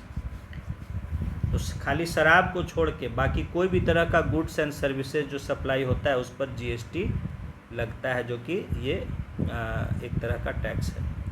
थर्ड है customs duty. It is the tax on export and import of commodities from and to the country. देश में कोई भी चीज़ बाहर से आएगी या देश से कोई चीज़ बाहर जाएगी, सीमा पर ये लगता है, बॉर्डर्स पर लगता है इंडिया के। तो कोई भी चीज़ बॉर्डर क्रॉस करती है तो उस पर कस्टम्स ड्यूटी लगता है। क्लियर हो गया कस्टम्स? हाँ, नेक्स्ट इज़ कॉरपोरेट टैक्स। देखिए, corporate tax, it is levied on companies profit income. कोई कंपनी का जो भी इनकम होता है, प्रॉफिट इनकम होता है, एक्चुअली प्रॉपर वर्ड है प्रॉफिट इनकम। इनकम में बोले ना कि वो लोन लेगा तो वो भी उसका इनकम में आएगा, लेकिन उस पर टैक्स नहीं, लोन वो लिया तो उसका इनकम नहीं हो गया। तो प्रॉफिट इनकम जो उसका होता है उस पर जो टैक्स लगता है सरकार के द्वारा, कॉरपोरेट टैक्स करते हैं। There is no separate tax called corporate tax. ऐसे अगर रियलिटी में देखा जाए तो कॉरपोरेट टैक्स नाम का कोई अलग से टैक्स नहीं है, ठीक है। It is also called income tax, ये भी इनकम ही टैक्स है, ठीक है, ये भी इनकम ही टैक्स है, पर ये कंपनियों पर जो टैक्स लगता है, इनकम टैक्स ऑफ कंपनीज। तो अलग से कोई मतलब ऐसा कॉरपोरेट टैक्स जैसा कोई कॉन्स्टिट्यूशन में या कहीं लिखा हुआ नहीं है। वो है टैक्सेस ऑन इनकम, वर्ड जो यूज़ किया है टैक्सेस ऑन इनकम। तो वो इंडिविजुअल से हम लोग अपनी बातचीत में या पढ़ने पढ़ाने में जो इंडिविजुअल से लिया जाता है उसको इनकम टैक्स कह देते हैं। जो बिजनेस कंपनीज या बिजनेसमैन से लिया जाता है या कंपनीज से, उन पर उनको कह देते हैं कॉरपोरेट टैक्स, ठीक है। तो लेकिन कहा जा रहा है कि but the contribution of tax from corporate to the income tax is large, so it is shown under separate head. लेकिन जैसे आप पढ़े देखे होंगे डॉक्यूमेंट्स में भी कि भाई कॉरपोरेट टैक्स लिखा रहता है, तो वो इसलिए अलग से लिखते हैं क्योंकि जो कॉरपोरेट टैक्स का कंट्रीब्यूशन इनकम टैक्स से काफ़ी ज़्यादा होता है, तो इसलिए उसको एक अलग से कैटेगरी बना के डॉक्यूमेंट्स में भी, बजट डॉक्यूमेंट्स हैं जहाँ भी आप देखते हैं वो दिखाया रहता है, ठीक है, क्योंकि उसका कंट्रीब्यूशन काफ़ी होता है तो अलग से लिखा रहता है। लेकिन ये जानिए कि कॉरपोरेट टैक्स नाम का कोई टैक्स नहीं है देश में, वो टैक्स ऑन इनकम ही उसको कहते हैं। अब वो टैक्स ऑन इनकम ही है, चाहे वो इंडिविजुअल से हो, चाहे कंपनी से हो, चाहे जिससे हो, लेकिन उसको हमने सुविधा करने के लिए नाम दे दिया है corporate tax. Next is income tax, ठीक है। It is a tax on the personal income of individuals. देखिए अब यहाँ सही डिफिनेशन किया है, it is a tax on personal income of individuals, Hindu undivided families, यानी जॉइंट फैमिली जिसको हम कहते हैं, चाहे तो एक इंडिविजुअल का कमाई हो या फैमिली का कमाई हो, पार्टनरशिप फर्म्स, यानी जो पार्टनरशिप में फर्म्स खोले गए उनका कमाई हो, limited liability partnership firms etcetera, या आजकल नए तरह का आया है LLP बोलते हैं शॉर्ट में, लिमिटेड लायबिलिटी पार्टनरशिप, ठीक है। तो तरह तरह की जो कंपनीज हो सकती हैं, कोई इंडिविजुअल हो सकता है, जॉइंट फैमिली हो सकता है, उन सब के इनकम पर जो टैक्स लगता है इनकम टैक्स। नाउ नेक्स्ट है टैक्स में टैक्सेस ऑफ यूनियन टेरिटरीज, ठीक है, यूटीज में। In India union territories except Delhi and Puducherry, Delhi और पुडुचेरी में अपना अपना वहाँ लेजिस्लेचर है, विधानसभा है, इनको छोड़ के जो बाकी यूटीज़ हैं, तो in India union territories except Delhi and Puducherry are under direct administration of centre, तो so their tax income is lumped and taken into account in the central budget. तो उनका भी जो टैक्स का वहाँ से इनकम होता है उसको एक साथ हम दिखा देते हैं यूनियन टेरिटरीज का टैक्स। नेक्स्ट है अदर टैक्सेस एंड ड्यूटीज़, कुछ और तरह के टैक्स और ड्यूटीज़ आ गया। Tax income from other taxes like wealth tax, संपत्ति कर कहते हैं जो वेल्थ पर लगता है। सिक्योरिटीज़ ट्रांजैक्शन टैक्स, जो हम लोग गवर्नमेंट सिक्योरिटीज़ का ट्रांजैक्शन करते हैं उस पर भी टैक्स लगता है। अब उसको भी टैक्स इधर कुछ सालों से लगा दिया गया है कि अगर आप जैसे RBI बेच रहा है या कोई बैंक बेच रहा है, आप गवर्नमेंट सिक्योरिटीज़ खरीदते हैं या बेचते हैं, उस पर भी जो इनकम होता है, प्रॉफिट होता है, उस पर जो है टैक्स लगाया जाता है। तो ये हो गया security transaction tax etcetera, they are lumped together under this. तो इस कैटेगरी में ऐसे और तरह के टैक्स आ जाते हैं। तो ये हमने अलग अलग तरह के टैक्सेस देख लिए, टैक्स रेवेन्यू देख लिए, क्या क्या टैक्स से गवर्नमेंट की कमाई होती है। Now non tax revenue, tax के अलावा क्या क्या रेवेन्यू होता है सरकार का। नंबर 1 इज़ इंटरेस्ट रिसीट्स, जो ब्याज मिलता है सरकार को। It is the interest income from the loans given by central government to state governments and other government bodies. Central government जब स्टेट गवर्नमेंट को लोन देती है या दूसरे गवर्नमेंट एजेंसी बॉडीज़ को लोन देती है, जैसे मान लीजिए पटना नगर निगम को भारत सरकार ने लोन दिया, तो इस तरह के जो भी लोन दिए जाते हैं तो उस पर जो ब्याज मिलता है उसको हम इसमें कहते हैं interest receipts. Next is dividends and profits. Dividends from public sector enterprises and other investments, ठीक है। पब्लिक सेक्टर एंटरप्राइजेज जो हैं, जो कंपनीज हैं, सेल, भेल, ये सब इस तरह की जो कंपनीज हैं गवर्नमेंट के, उनमें गवर्नमेंट का शेयर होता है, तो उस पर जो डिविडेंड मिलता है, एंड अदर इन्वेस्टमेंट, या दूसरे और कहीं सरकार ने पैसा लगाया हुआ है, शेयर वगैरह में पैसा इन्वेस्ट किया हुआ है, उस पर जो डिविडेंड मिलता है, comma dividend surplus of reserve Bank of India. उसी तरह रिजर्व बैंक को जो भी डिविडेंड्स वगैरह कमाई होता है, रिजर्व बैंक भी लेन देन करता है, पैसा खरीद बिक्री करता है सिक्योरिटीज़ का, या शेयर्स वगैरह भी खरीद बिक्री करता है, उसको भी डिविडेंड मिलता है। तो उसको जो डिविडेंड या सरप्लस मिला, एक्स्ट्रा प्रॉफिट कमाई हुआ reserve Bank of India. Nationalised banks and financial institution, साथ ही साथ जो नेशनलाइज्ड बैंक्स हैं जैसे SBI, ठीक है, जो नेशनलाइज्ड है, जो कि गवर्नमेंट बैंक्स डिक्लेयर्ड, तो उन बैंक्स पर से जो कमाई प्रॉफिट वगैरह होता है, एंड फिनेंशियल इंस्टीट्यूशंस, या और जो सरकार के जो पैसे का काम करने वाले इंस्टीट्यूशंस हैं, संस्थाएं हैं, उनसे जो कमाई होती है, ये सब इसमें आता है, डिविडेंड और प्रॉफिट में गिना जाता है। ठीक है, तो जैसे आपने कहा था कि सर करेंसी से कैसे कमाई होता है, अभी पूछे थे ना, तो देखिए आरबीआई, इसमें देखिए आरबीआई के बारे में, RBI prints the currency notes, RBI prints the currency notes, keeps a part with it and circulate the rest. RBI क्या करती है, मान लीजिए उसने 100 करोड़ का नोट छापा, तो वो क्या करती है, उसका कुछ हिस्सा अपने पास रखती है, जैसे 100 करोड़ में 20 करोड़ अपने रख लिया, 80 करोड़ जो है पब्लिक को दे दिया, बैंकों को दे दिया, and circulates the rest.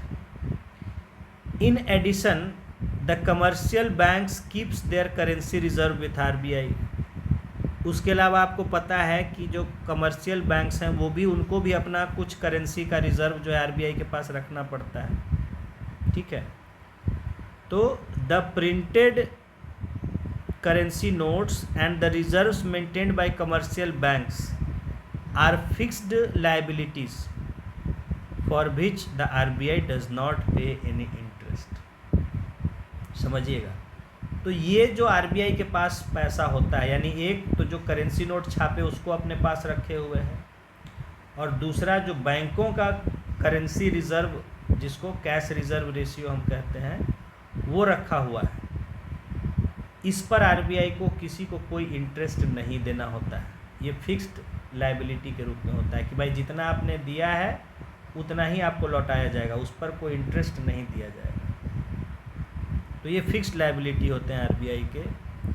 However, देखिए, however the central bank invests that money in domestic and foreign government bonds and earns interest. लेकिन आरबीआई क्या करता है, वो जो पैसा उसके पास है उसको वो कहीं कहीं इन्वेस्ट करता है, चाहे तो अपने ही सरकार के बॉन्ड वगैरह में, सरकार बॉन्ड जारी करती है समय समय पर, तो चाहे तो वो बॉन्ड खरीद के उसमें इन्वेस्ट कर सकती है, या विदेशों की सरकारों में जो वो बॉन्ड वगैरह या और कोई शेयर वगैरह इशू करते हैं, सिक्योरिटी इशू करते हैं, उसमें वो इन्वेस्ट कर सकती है। आरबीआई उस पैसे को करती है और उस पर वो ब्याज या इंटरेस्ट कमाती है।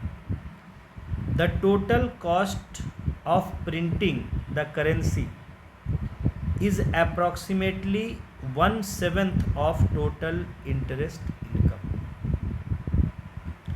तो जैसे कि करेंसी छापने का भी तो खर्च होता है, वो खर्च कहाँ से आएगा? जैसे 100 करोड़ का करेंसी तो छापने में भी तो खर्च होता है, कागज़ लगता है, इंक लगता है, प्रिंटिंग टेक्नोलॉजी या लोगों का सैलरी वगैरह सब खर्च होता है ना। किताब छापने में खर्च होता है, नोट छापने में खर्च नहीं होगा। तो उन नोटों की छपाई का भी तो खर्च होता है, तो वो जो है लगभग उसके जो इंटरेस्ट इनकम होता है आरबीआई का, उसका 7वां हिस्सा होता है। यानी एक तरह से आरबीआई क्या करती है कि नोटों की छपाई पर जितना खर्च होता है उसका पैसा, उसका 7 गुना वो इंटरेस्ट के रूप में कमाती है करेंसी से। कैसे कमाई करेंसी से? उसका कॉस्ट है 1/7, तो कमाई कितना? 7 गुना कमाई ना। कहा जा रहा है कि जैसे कि मान लीजिए कि 100 करोड़ का नोट छापी, तो 100 करोड़ का नोट छापी जिसको कि छापने में खर्च पड़ा सरकार को 1 करोड़ रुपया मान लीजिए, तो वो अब वो 1 करोड़ कहाँ से लाएगा आरबीआई? तो उसके लिए क्या करता है कि जैसे मैंने कहा कि 100 करोड़ का नोट छापी, तो 20 करोड़ तो अपने पास रख लिया, 80 करोड़ उसने बैंकों को दिए, और कैश रिजर्व रेशियो लगाया हुआ, यानी बैंक जो है अपने अपने पैसे का कुछ कैश परसेंटेज जो है वो आरबीआई के पास रखेंगे। तो मान लीजिए 20 करोड़ जो आरबीआई अपने रखे हुए था, और बैंकों का कुल मिला के उसके पास मान लीजिए 30-40 करोड़ आ जाता है, तो टोटल उसके पास कितना पैसा हो गया? 60 करोड़ रुपया। ये 60 करोड़ को वो इन्वेस्ट करती है, चाहे अपने सरकार के उसमें या विदेशी सरकारों में या कहीं। वहाँ से जो फ़ायदा हाँ ये कमाती है, तो वो लगभग जो है जैसे 1 करोड़ इसको खर्च आया था छापने में, तो लगभग उस पर वो 7 करोड़ जो है ब्याज कमा लेती है। तो ये जो 60 करोड़ उसके पास जमा है, उससे वो कोशिश करेगी कि हम 7-8 करोड़ रुपया प्रॉफिट कमा लें। हाँ, जितना कमा लें अच्छा ही है। हाँ, वही तो बता रहे हैं। तो approximately the balance 6/7 of interest income is profit for RBI. वो उसका प्रॉफिट होता है, आरबीआई उसको अपना ऑफिसर्स को सैलरी वगैरह इस सब के रूप में या और जो है पूरा आरबीआई का सिस्टम मेंटेन करने के लिए उसको यूज़ करता है। ठीक है भाई, आरबीआई का भी आरबीआई है, उसका हर स्टेट में ब्रांच है, उसका ऑफिस है बहुत सारा, तो उस सब का भी तो खर्च होता है सब। हाँ, तो ये जो है समझ गए, 6/7 उसका मतलब 1/7 तो यूज़ हो गया उसका खर्च में नोट छापने के, और बाकी 6/7 जो हिस्सा बचा जो, तो वो उसका प्रॉफिट हो जाता है आरबीआई का। तो ये हाँ, ये भी प्रॉफिट जो है, देखिए अभी आपने ऊपर पढ़ा ना कि डिविडेंड्स एंड प्रॉफिट्स में ये सरकार के प्रॉफिट में आता है, ये भी सरकार के वो सरकार ले लेती है, हाँ उससे ले लेती है।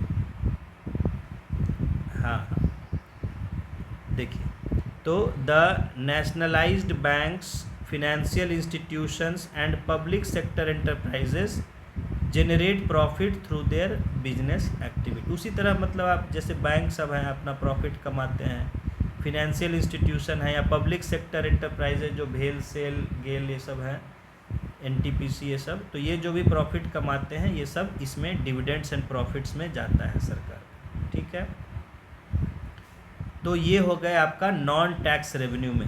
ठीक है, नॉन टैक्स रेवेन्यू में आपने देख लिया क्या क्या आ गया, इंटरेस्ट रिसीट्स और डिविडेंड्स एंड प्रॉफिट्स, ये आपका टैक्स के अलावा जो रेवेन्यू हुआ सरकार का। फिर होता है अदर नॉन टैक्स रिसीट्स, और दूसरे तरह के जो पैसा आया सरकार के पास, क्या है उसमें, नंबर 1 फिस्कल सर्विसेज, पैसों से जुड़ा हुआ जो सर्विस प्रोवाइड करता है गवर्नमेंट, उसमें क्या क्या है, ए है फर्स्ट उसका है करेंसी क्वाइनेज मिंट, उससे जो कमाई होती है। देखिए revenue from currency coinage and mint which is profit from circulation of coins is accounted under this head। तो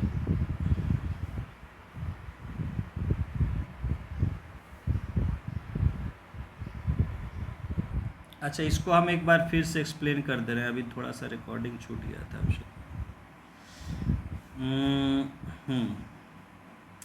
तो जैसे मैं आपको बता रहा था कि करेंसी इशू करने पर फ़ायदा होता है, मैंने बताया आपको कि जैसे एक 5 रुपीज़ का कॉइन इशू किया गवर्नमेंट ने, तो उसका देखिए the difference between intrinsic value and face value is the profit for government. जो कोई अगर करेंसी है या कॉइन है, उसका फेस वैल्यू और इंट्रिंसिक वैल्यू का जो डिफरेंस होता है वो गवर्नमेंट का प्रॉफिट होता है।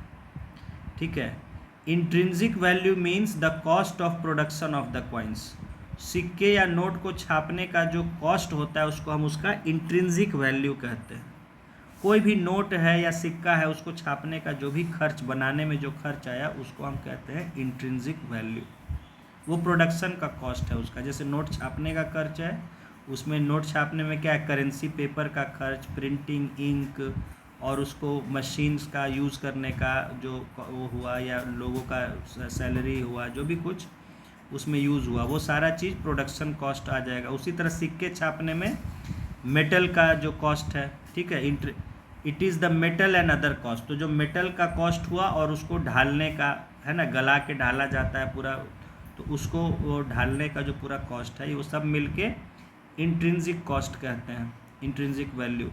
फेस वैल्यू है कि जो उस पर वैल्यू प्रॉमिस किया गया है, face value is the value mentioned on the coin. For example the cost of production of A ₹5 coin may be ₹1, but its face value is ₹5।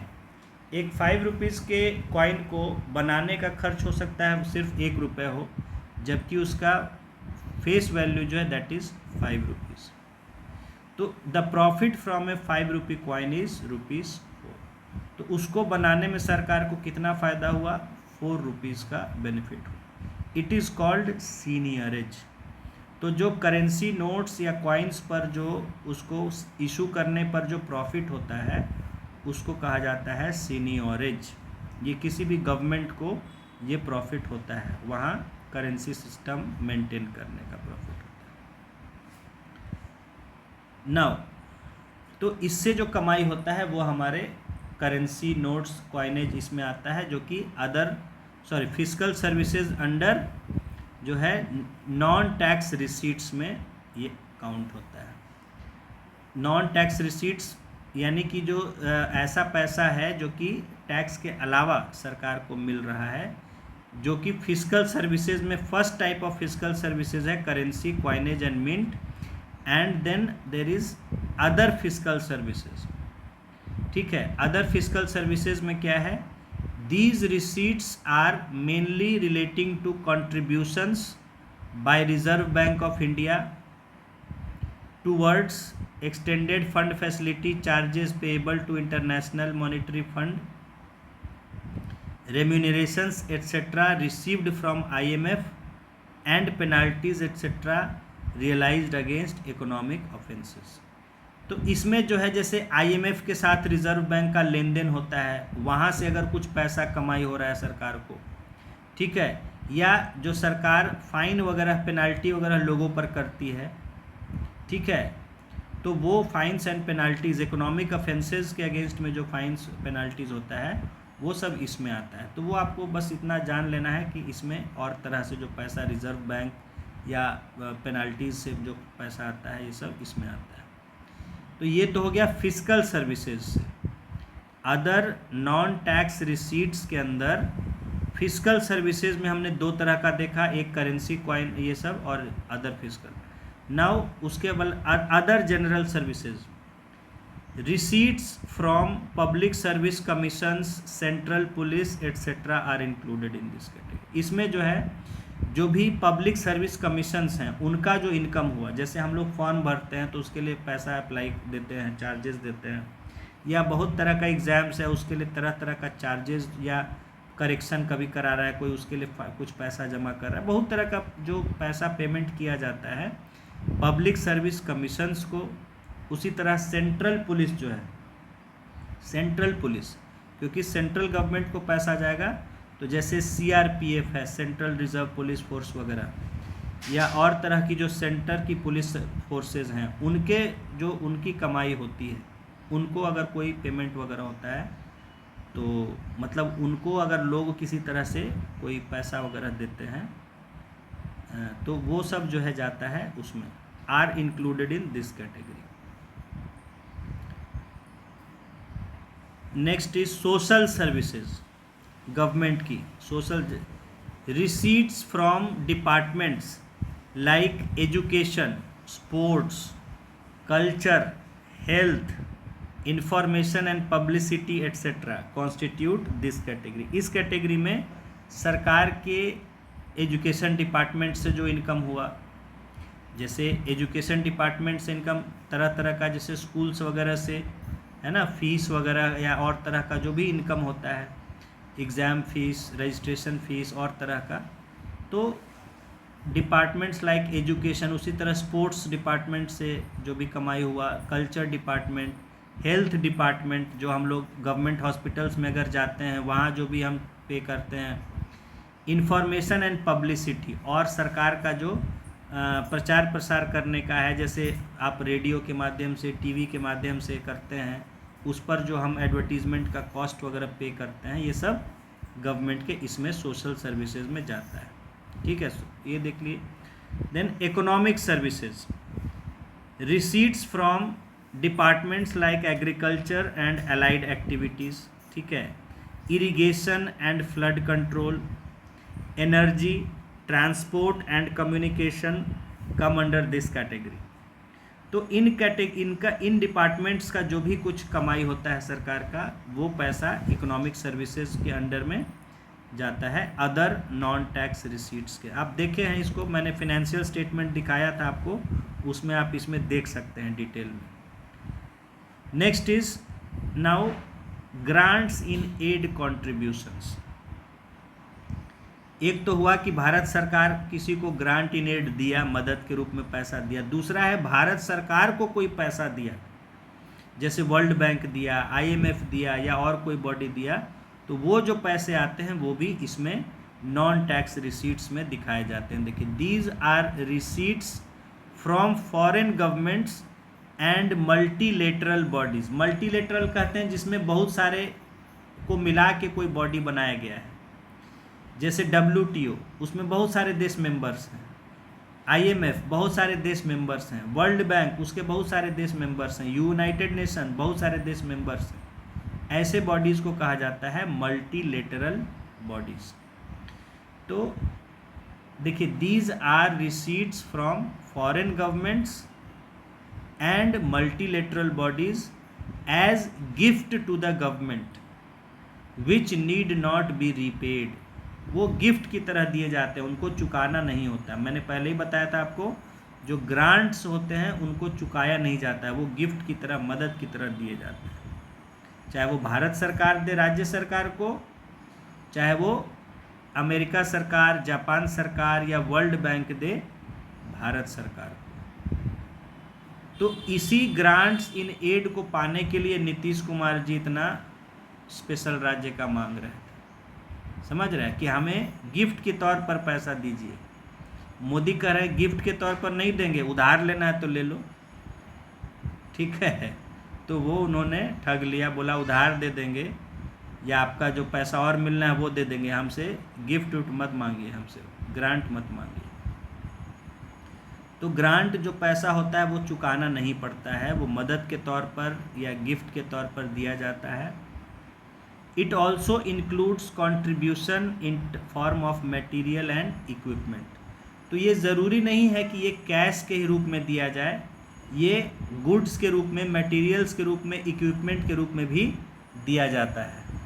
जैसे भारत सरकार कई बार करती है, जो गरीब देश है उनको अपने पुरानी बसें भेज देती है कि लीजिए आपको 100 बस हम दिए गिफ्ट के रूप में।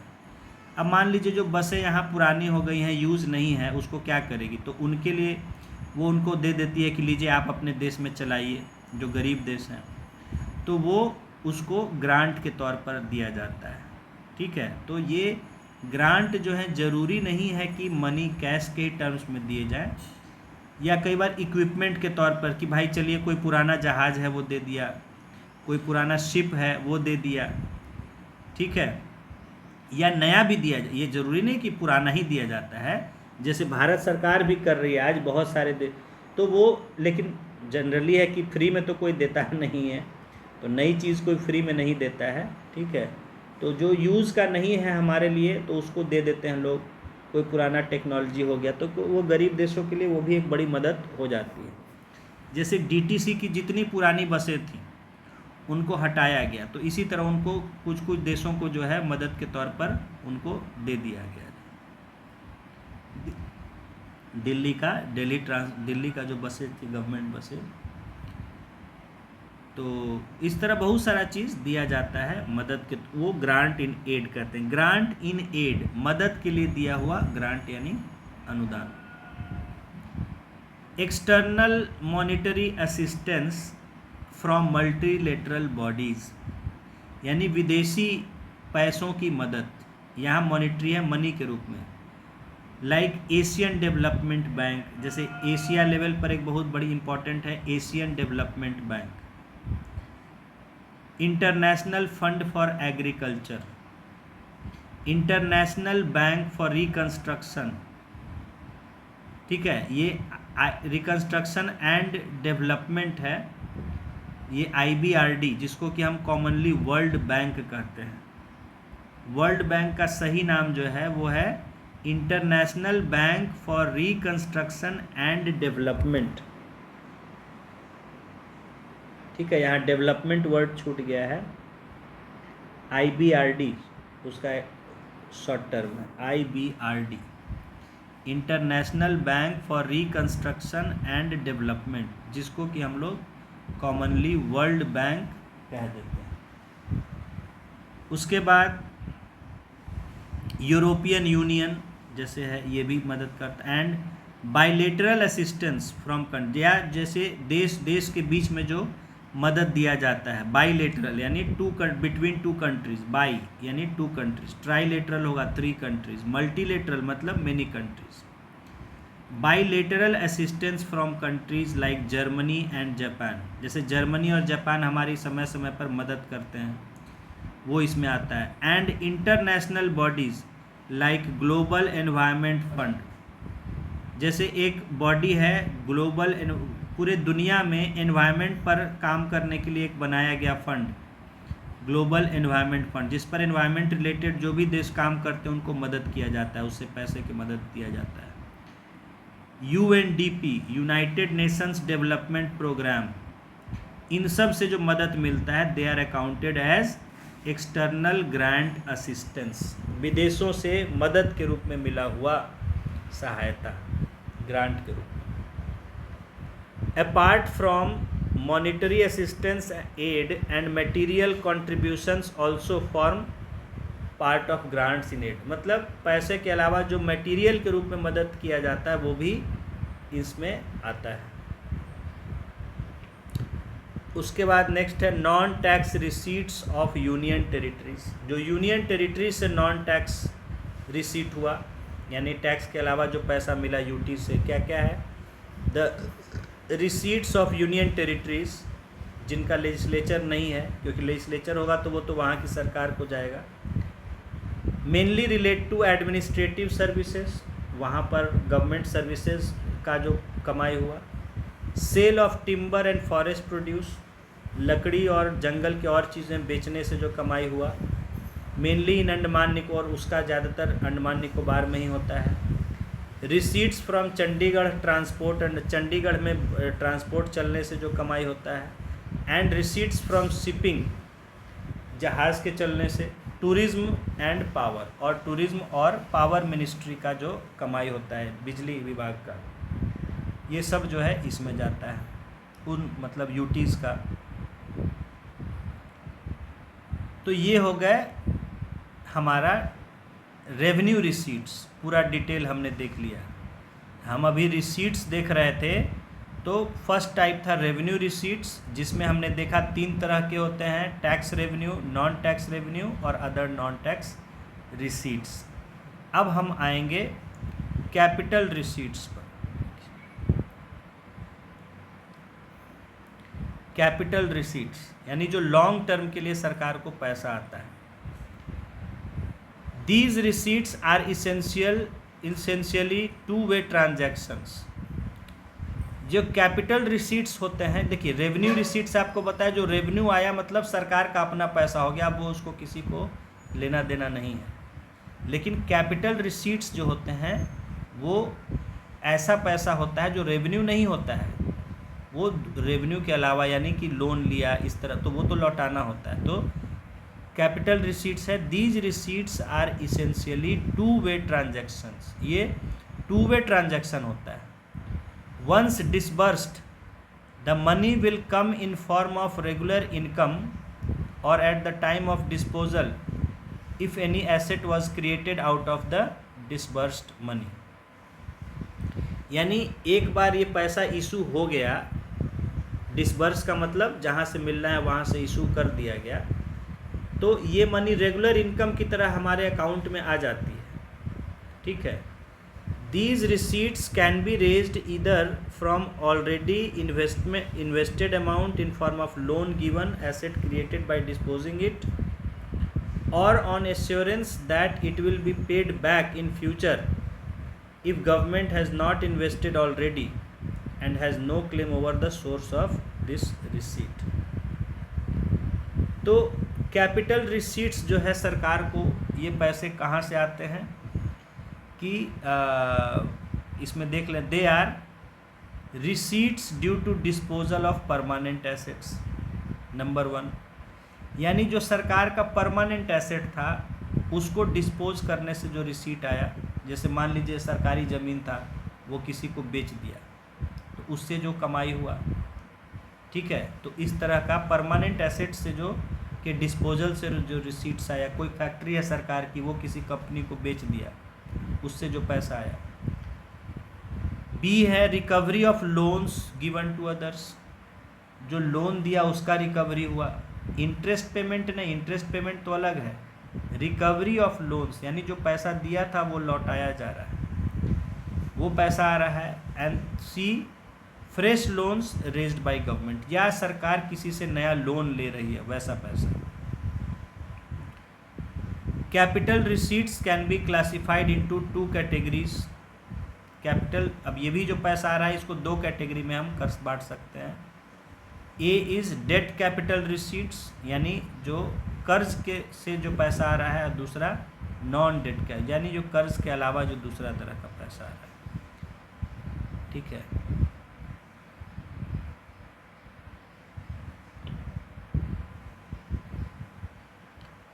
अब देखेंगे डेट कैपिटल रिसीट, जो कर्ज से सरकार को। Among the above listed capital receipts, fresh loans या borrowings by the government along with other liabilities fall under this category.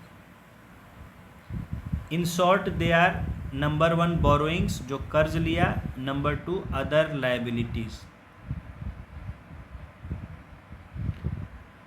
Borrowings जो कर्ज लिया सरकार ने, या दूसरा अदर। देखिए बोरोइंग्स में आ जाता है, बोरोइंग्स और public debts are money raised on the security of consolidated fund of India and repayable out of it.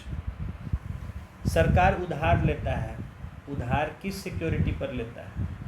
तो अगर कंसोलिडेटेड फंड ऑफ इंडिया की सिक्योरिटी पर लेता है कि हाँ भाई देखिए हमारा कंसोलिडेटेड फंड इतना 1000 करोड़ का है, इस पर आप हमको 100 करोड़ रुपया उधार दे दीजिए, तो ऐसा उधार लिया हुआ और जो फिर उसी से चुकाया जाएगा, कंसोलिडेटेड फंड से ही चुकाया जाएगा, ये सब इसमें आता है। The borrowings are of 2 types, ये उधार 2 तरह का लिया जाता है, ए इंटरनल बोरोइंग्स और बी एक्सटर्नल बोरोइंग्स। एक हो गया जो इंटरनल बोरोइंग हो गया और दूसरा एक्सटर्नल बोरोइंग, यानी अब देखिए 2 तरह का कर्ज है जो देश के अंदर और देश के बाहर से लिया जा सकता है सरकार के द्वारा। देश के अंदर इंटरनल बोरोइंग क्या है? देखिए money borrowed within the country from various sources and various instruments is called internal borrowing। जो पैसा किसी भी तरह देश के अंदर से सरकार ने कर्ज लिया उसको इंटरनल बोरोइंग कहते हैं, ठीक है। इसमें क्या है? मार्केट लोन्स, ठीक है। इसका तरीका है सबसे पहले ए मार्केट लोन्स, ठीक है, बाज़ार से कर्ज उठाया सरकार ने। मार्केट लोन्स में क्या है? देखिए market loans, government of India's borrowing through dated government securities is called market loan. सरकार क्या करती है? सिक्योरिटी इशू करती है। जैसे मान लीजिए 100 करोड़ का एक सिक्योरिटी इशू कर रही है कि ये 100 करोड़ इसको जो भी देगा तो सरकार उसको 100 करोड़ रुपया, डेटेड सिक्योरिटी का मतलब फर्दर आगे के डेट के लिए वो इशू किया रहता है। कि मान लीजिए सरकार 2 साल बाद का इशू किया है कि 2026 में इस पर 100 करोड़ दिया जाएगा, जो भी लेके इसको सरकार के पास आएगा उसको 100 करोड़ सरकार देगी।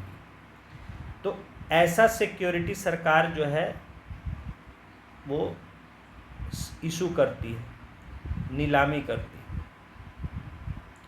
तो जो उसको खरीदता है तो वो उसके बदले सरकार को पैसा, सरकार उसके बदले पैसा लेती है कि ठीक है हम 100 करोड़ का सिक्योरिटी इशू कर रहे हैं, इसके बदले में हम जो है लोन लेना चाहते हैं। जो जितना देगा पैसा सरकार को, जो ज़्यादा से ज़्यादा पैसा नीलामी में देगा उसको सरकार ले लेगा।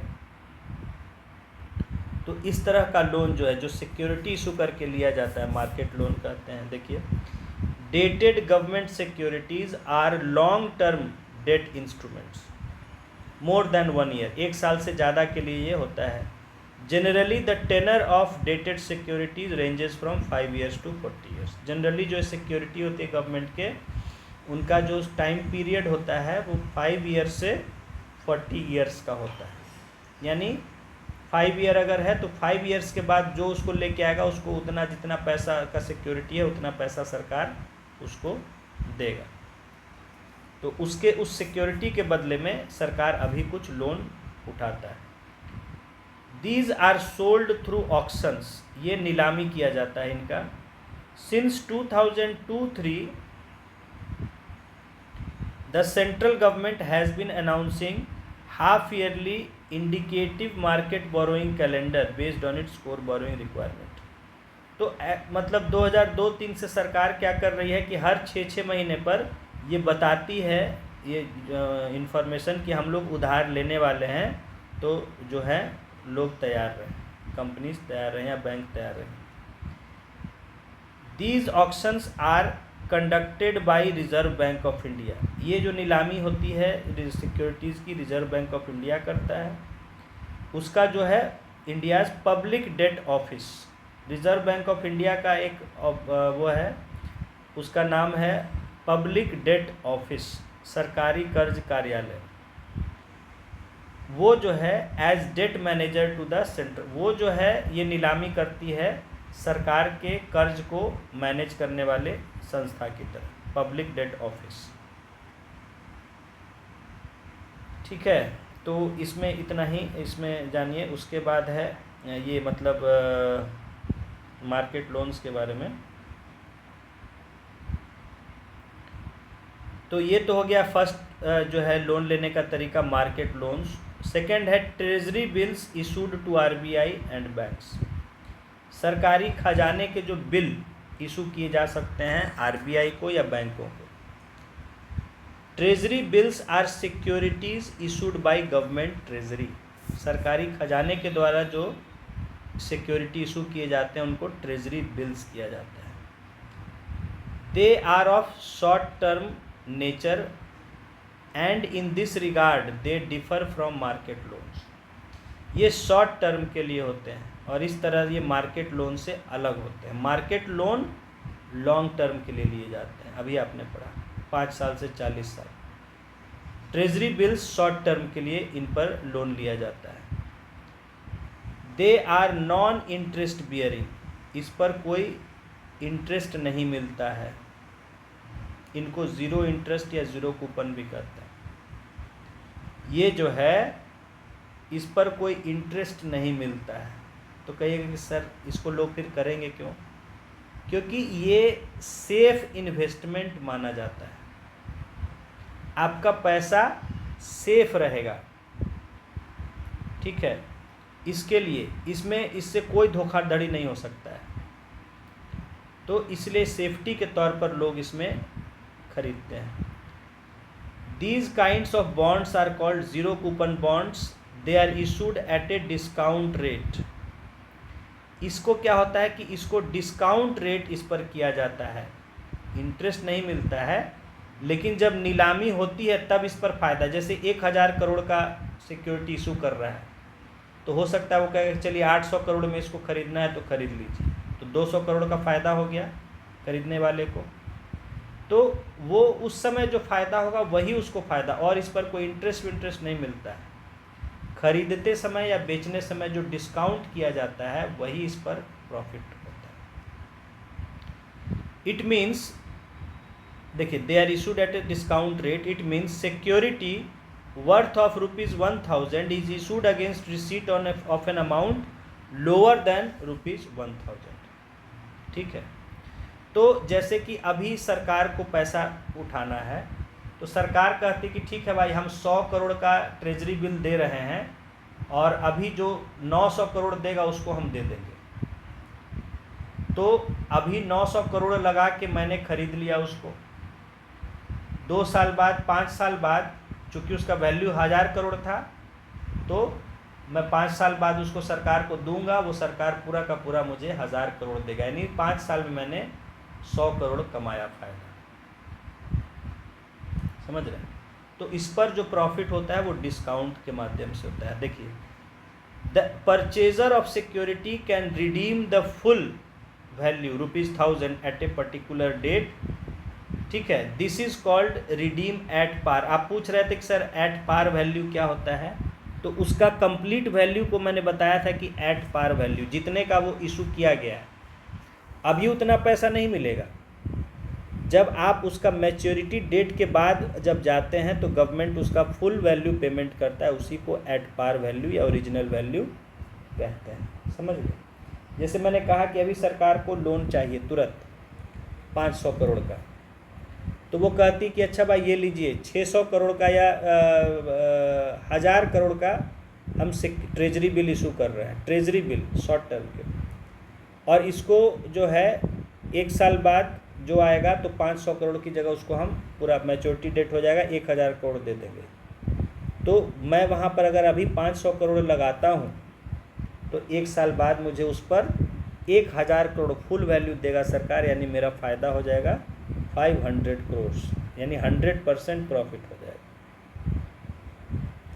तो ये ट्रेजरी बिल्स जो होते हैं ये शॉर्ट टर्म के लिए होते हैं। मैंने कहा लोन अगर लेना है सरकार मार्केट लोन लेती है 5 साल से ज़्यादा पीरियड के लिए, अगर उससे कम पीरियड के लिए तो वो ट्रेजरी बिल के माध्यम से नीलामी करके पैसा उठाती है। There are a number of treasury bills of differing maturity. कई तरह के ट्रेजरी बिल्स होते हैं जिनका अलग अलग मैच्योरिटी पीरियड होता है। Till 1991-92 there were only 91 days treasury bills. 91-92 तक सिर्फ 91 दिन के ट्रेजरी बिल्स होते थे, यानी उस समय ट्रेजरी बिल्स का मैच्योरिटी पीरियड 91 डेज होता था, 3 महीना रफली। 31 डेज हुआ तो 31 + 30 + 30 91 डेज, यानी 3 महीने के होते थे। 3 महीने के बाद वो फुल पेमेंट हो जाता था उसका। It was also called as ad hoc treasury bill. उसको एड हॉक ट्रेजरी बिल भी कहा जाता था। आपसे एक आध बार पूछा गया पहले बीपीएससी में ad hoc treasury bill. It was discontinued from 97-98। 97-98 के बाद उसको ख़त्म कर दिया गया। To replace it ways and means was introduced. तो ad hoc treasury bill system को ख़त्म कर दिया गया 97-98 से। उसके बाद आया वेज एंड मीन्स एडवांस, जो अभी मैंने पढ़ाया था ऊपर आपको, ways and means advance system. In 98-99 182 days treasury bills were introduced. फिर अगले साल 98-99 में 6 महीने के ट्रेजरी बिल इशू किए गए 182 डेज के। But it was soon replaced by 364 days treasury bills. उसके बाद तुरंत उसको बदल के कर दिया गया साल भर का लगभग 364 days treasury bills. Again 182 days treasury bills were introduce, later 14 days treasury bills were introduce in 99। तो ये कई तरह के ट्रेजरी बिल्स आप देख रहे हैं कि कोई साल भर का लाया गया, कभी 6 महीने का लाया गया, and later 14 days treasury bills were introduced in 99-2000 में 14 दिन का भी ट्रेजरी बिल, यानी उसका मैच्योरिटी पीरियड 14 दिन का होता है। 14 दिन में उसका कंप्लीट पेमेंट हो जाएगा। ऐसे ट्रेजरी बिल्स इशू किए लाए गए सिस्टम में। ये सब हो गया ट्रेजरी बिल्स के माध्यम से। फिर हो गया other internal debt. Debt raise to meet budget needs apart from previous 2 methods is called internal debt. तो सिक्योरिटीज़ और ट्रेजरी बिल्स के अलावा जो दूसरे तरह और कोई तरीके से अगर लोन लिया गया तो उसको कहते हैं अदर इंटरनल डेट। इसमें भी कई तरह की चीज़ें हैं, उतना डिटेल हम लोग को देख। इसमें जैसे नंबर 1 फंडेड सिक्योरिटीज़ है, नंबर 2 है other special securities issued to RBI, third है कैश मैनेजमेंट बिल्स। ये कई तरह के जो हैं उधार लेने के अलग तरीके हैं सरकार के द्वारा। फिर है नंबर 4, देखिए यही है वेज एंड मीन्स एडवांस। इन पे आपको नहीं पूछा है, बस नाम सुन लीजिए। वेज एंड मीन्स एडवांस हो गया। फिर है नंबर 5 मार्केटिंग स्टेबलाइजेशन स्कीम, जो आपको पढ़ाए थे RBI का होता है मार्केट। 6 है special floating and other loans. 7 है सिक्योरिटीज़ अगेंस्ट स्मॉल सेविंग्स। ठीक है। इसको देख लेते हैं एक दो थोड़ा सा। Securities against in 99-2000 the government of India created a fund called National Small Savings Fund in public accounts of India। तो 99-2000 में भारत सरकार ने एक नया फंड बनाया जिसको नाम दिया नेशनल स्मॉल सेविंग्स फंड, और इसको पब्लिक अकाउंट ऑफ इंडिया में ही क्रिएट किया गया, ताकि क्योंकि पब्लिक अकाउंट से आपको पता है निकालने के लिए पैसा आपको इसकी क्या बोलते हैं पार्लियामेंट की अप्रूवल नहीं चाहिए होती है। कंसोलिडेटेड फंड से निकालने के लिए पार्लियामेंट का आपको लॉ पास कराना पड़ता है, लेकिन पब्लिक अकाउंट से आप पैसा आसानी से निकाल सकते हैं। तो इसलिए इसमें क्रिएट किया गया नेशनल स्मॉल सेविंग्स फंड। तो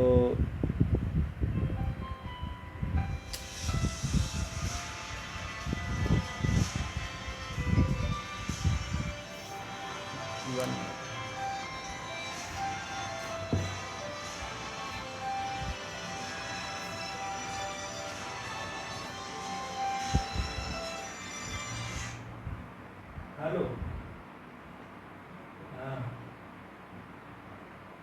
क्लास दे रहे हैं।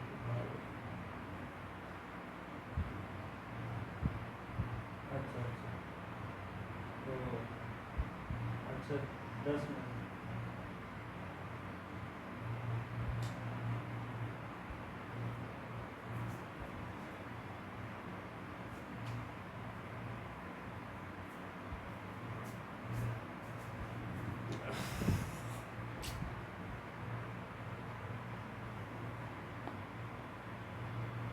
हाँ, सो इसमें देख लीजिए कि 99-2000 the government of India created a fund called national small savings fund barring state provident. इसमें मतलब इनको छोड़ के क्या क्या state provident funds, insurance and pension funds, trusts and endowments and small saving funds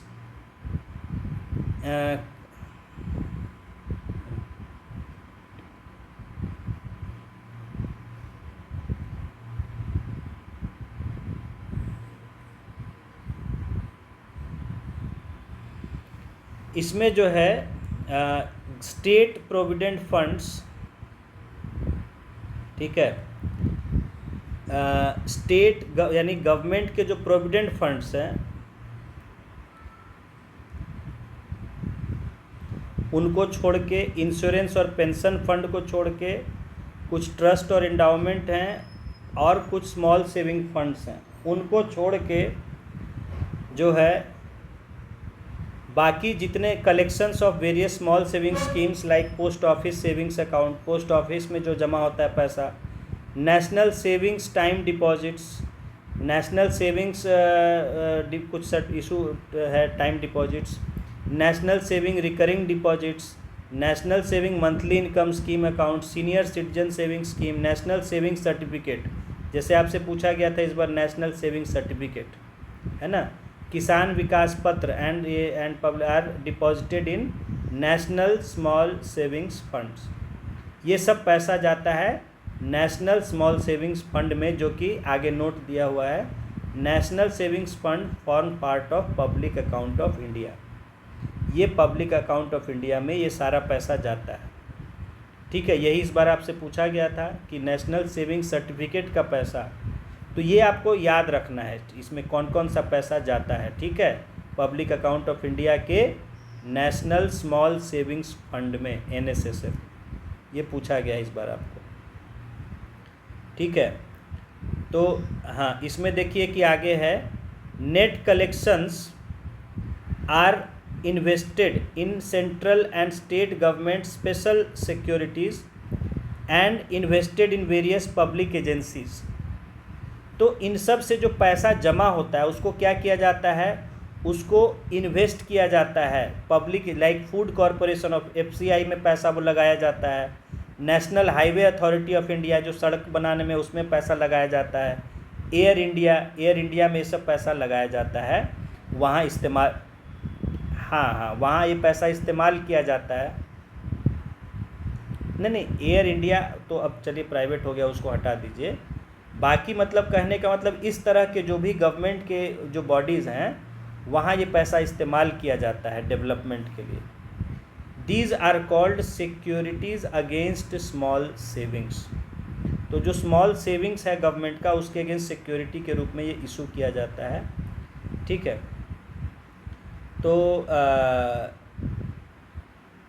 चलिए इसमें इतना जानना था आपको, इतना खाली याद कर लीजिएगा कि ये सब जो पैसा NSSF में जाता है, और NSSF का मतलब वो पार्ट है पब्लिक अकाउंट ऑफ इंडिया का। ठीक है, इसके बाद जो है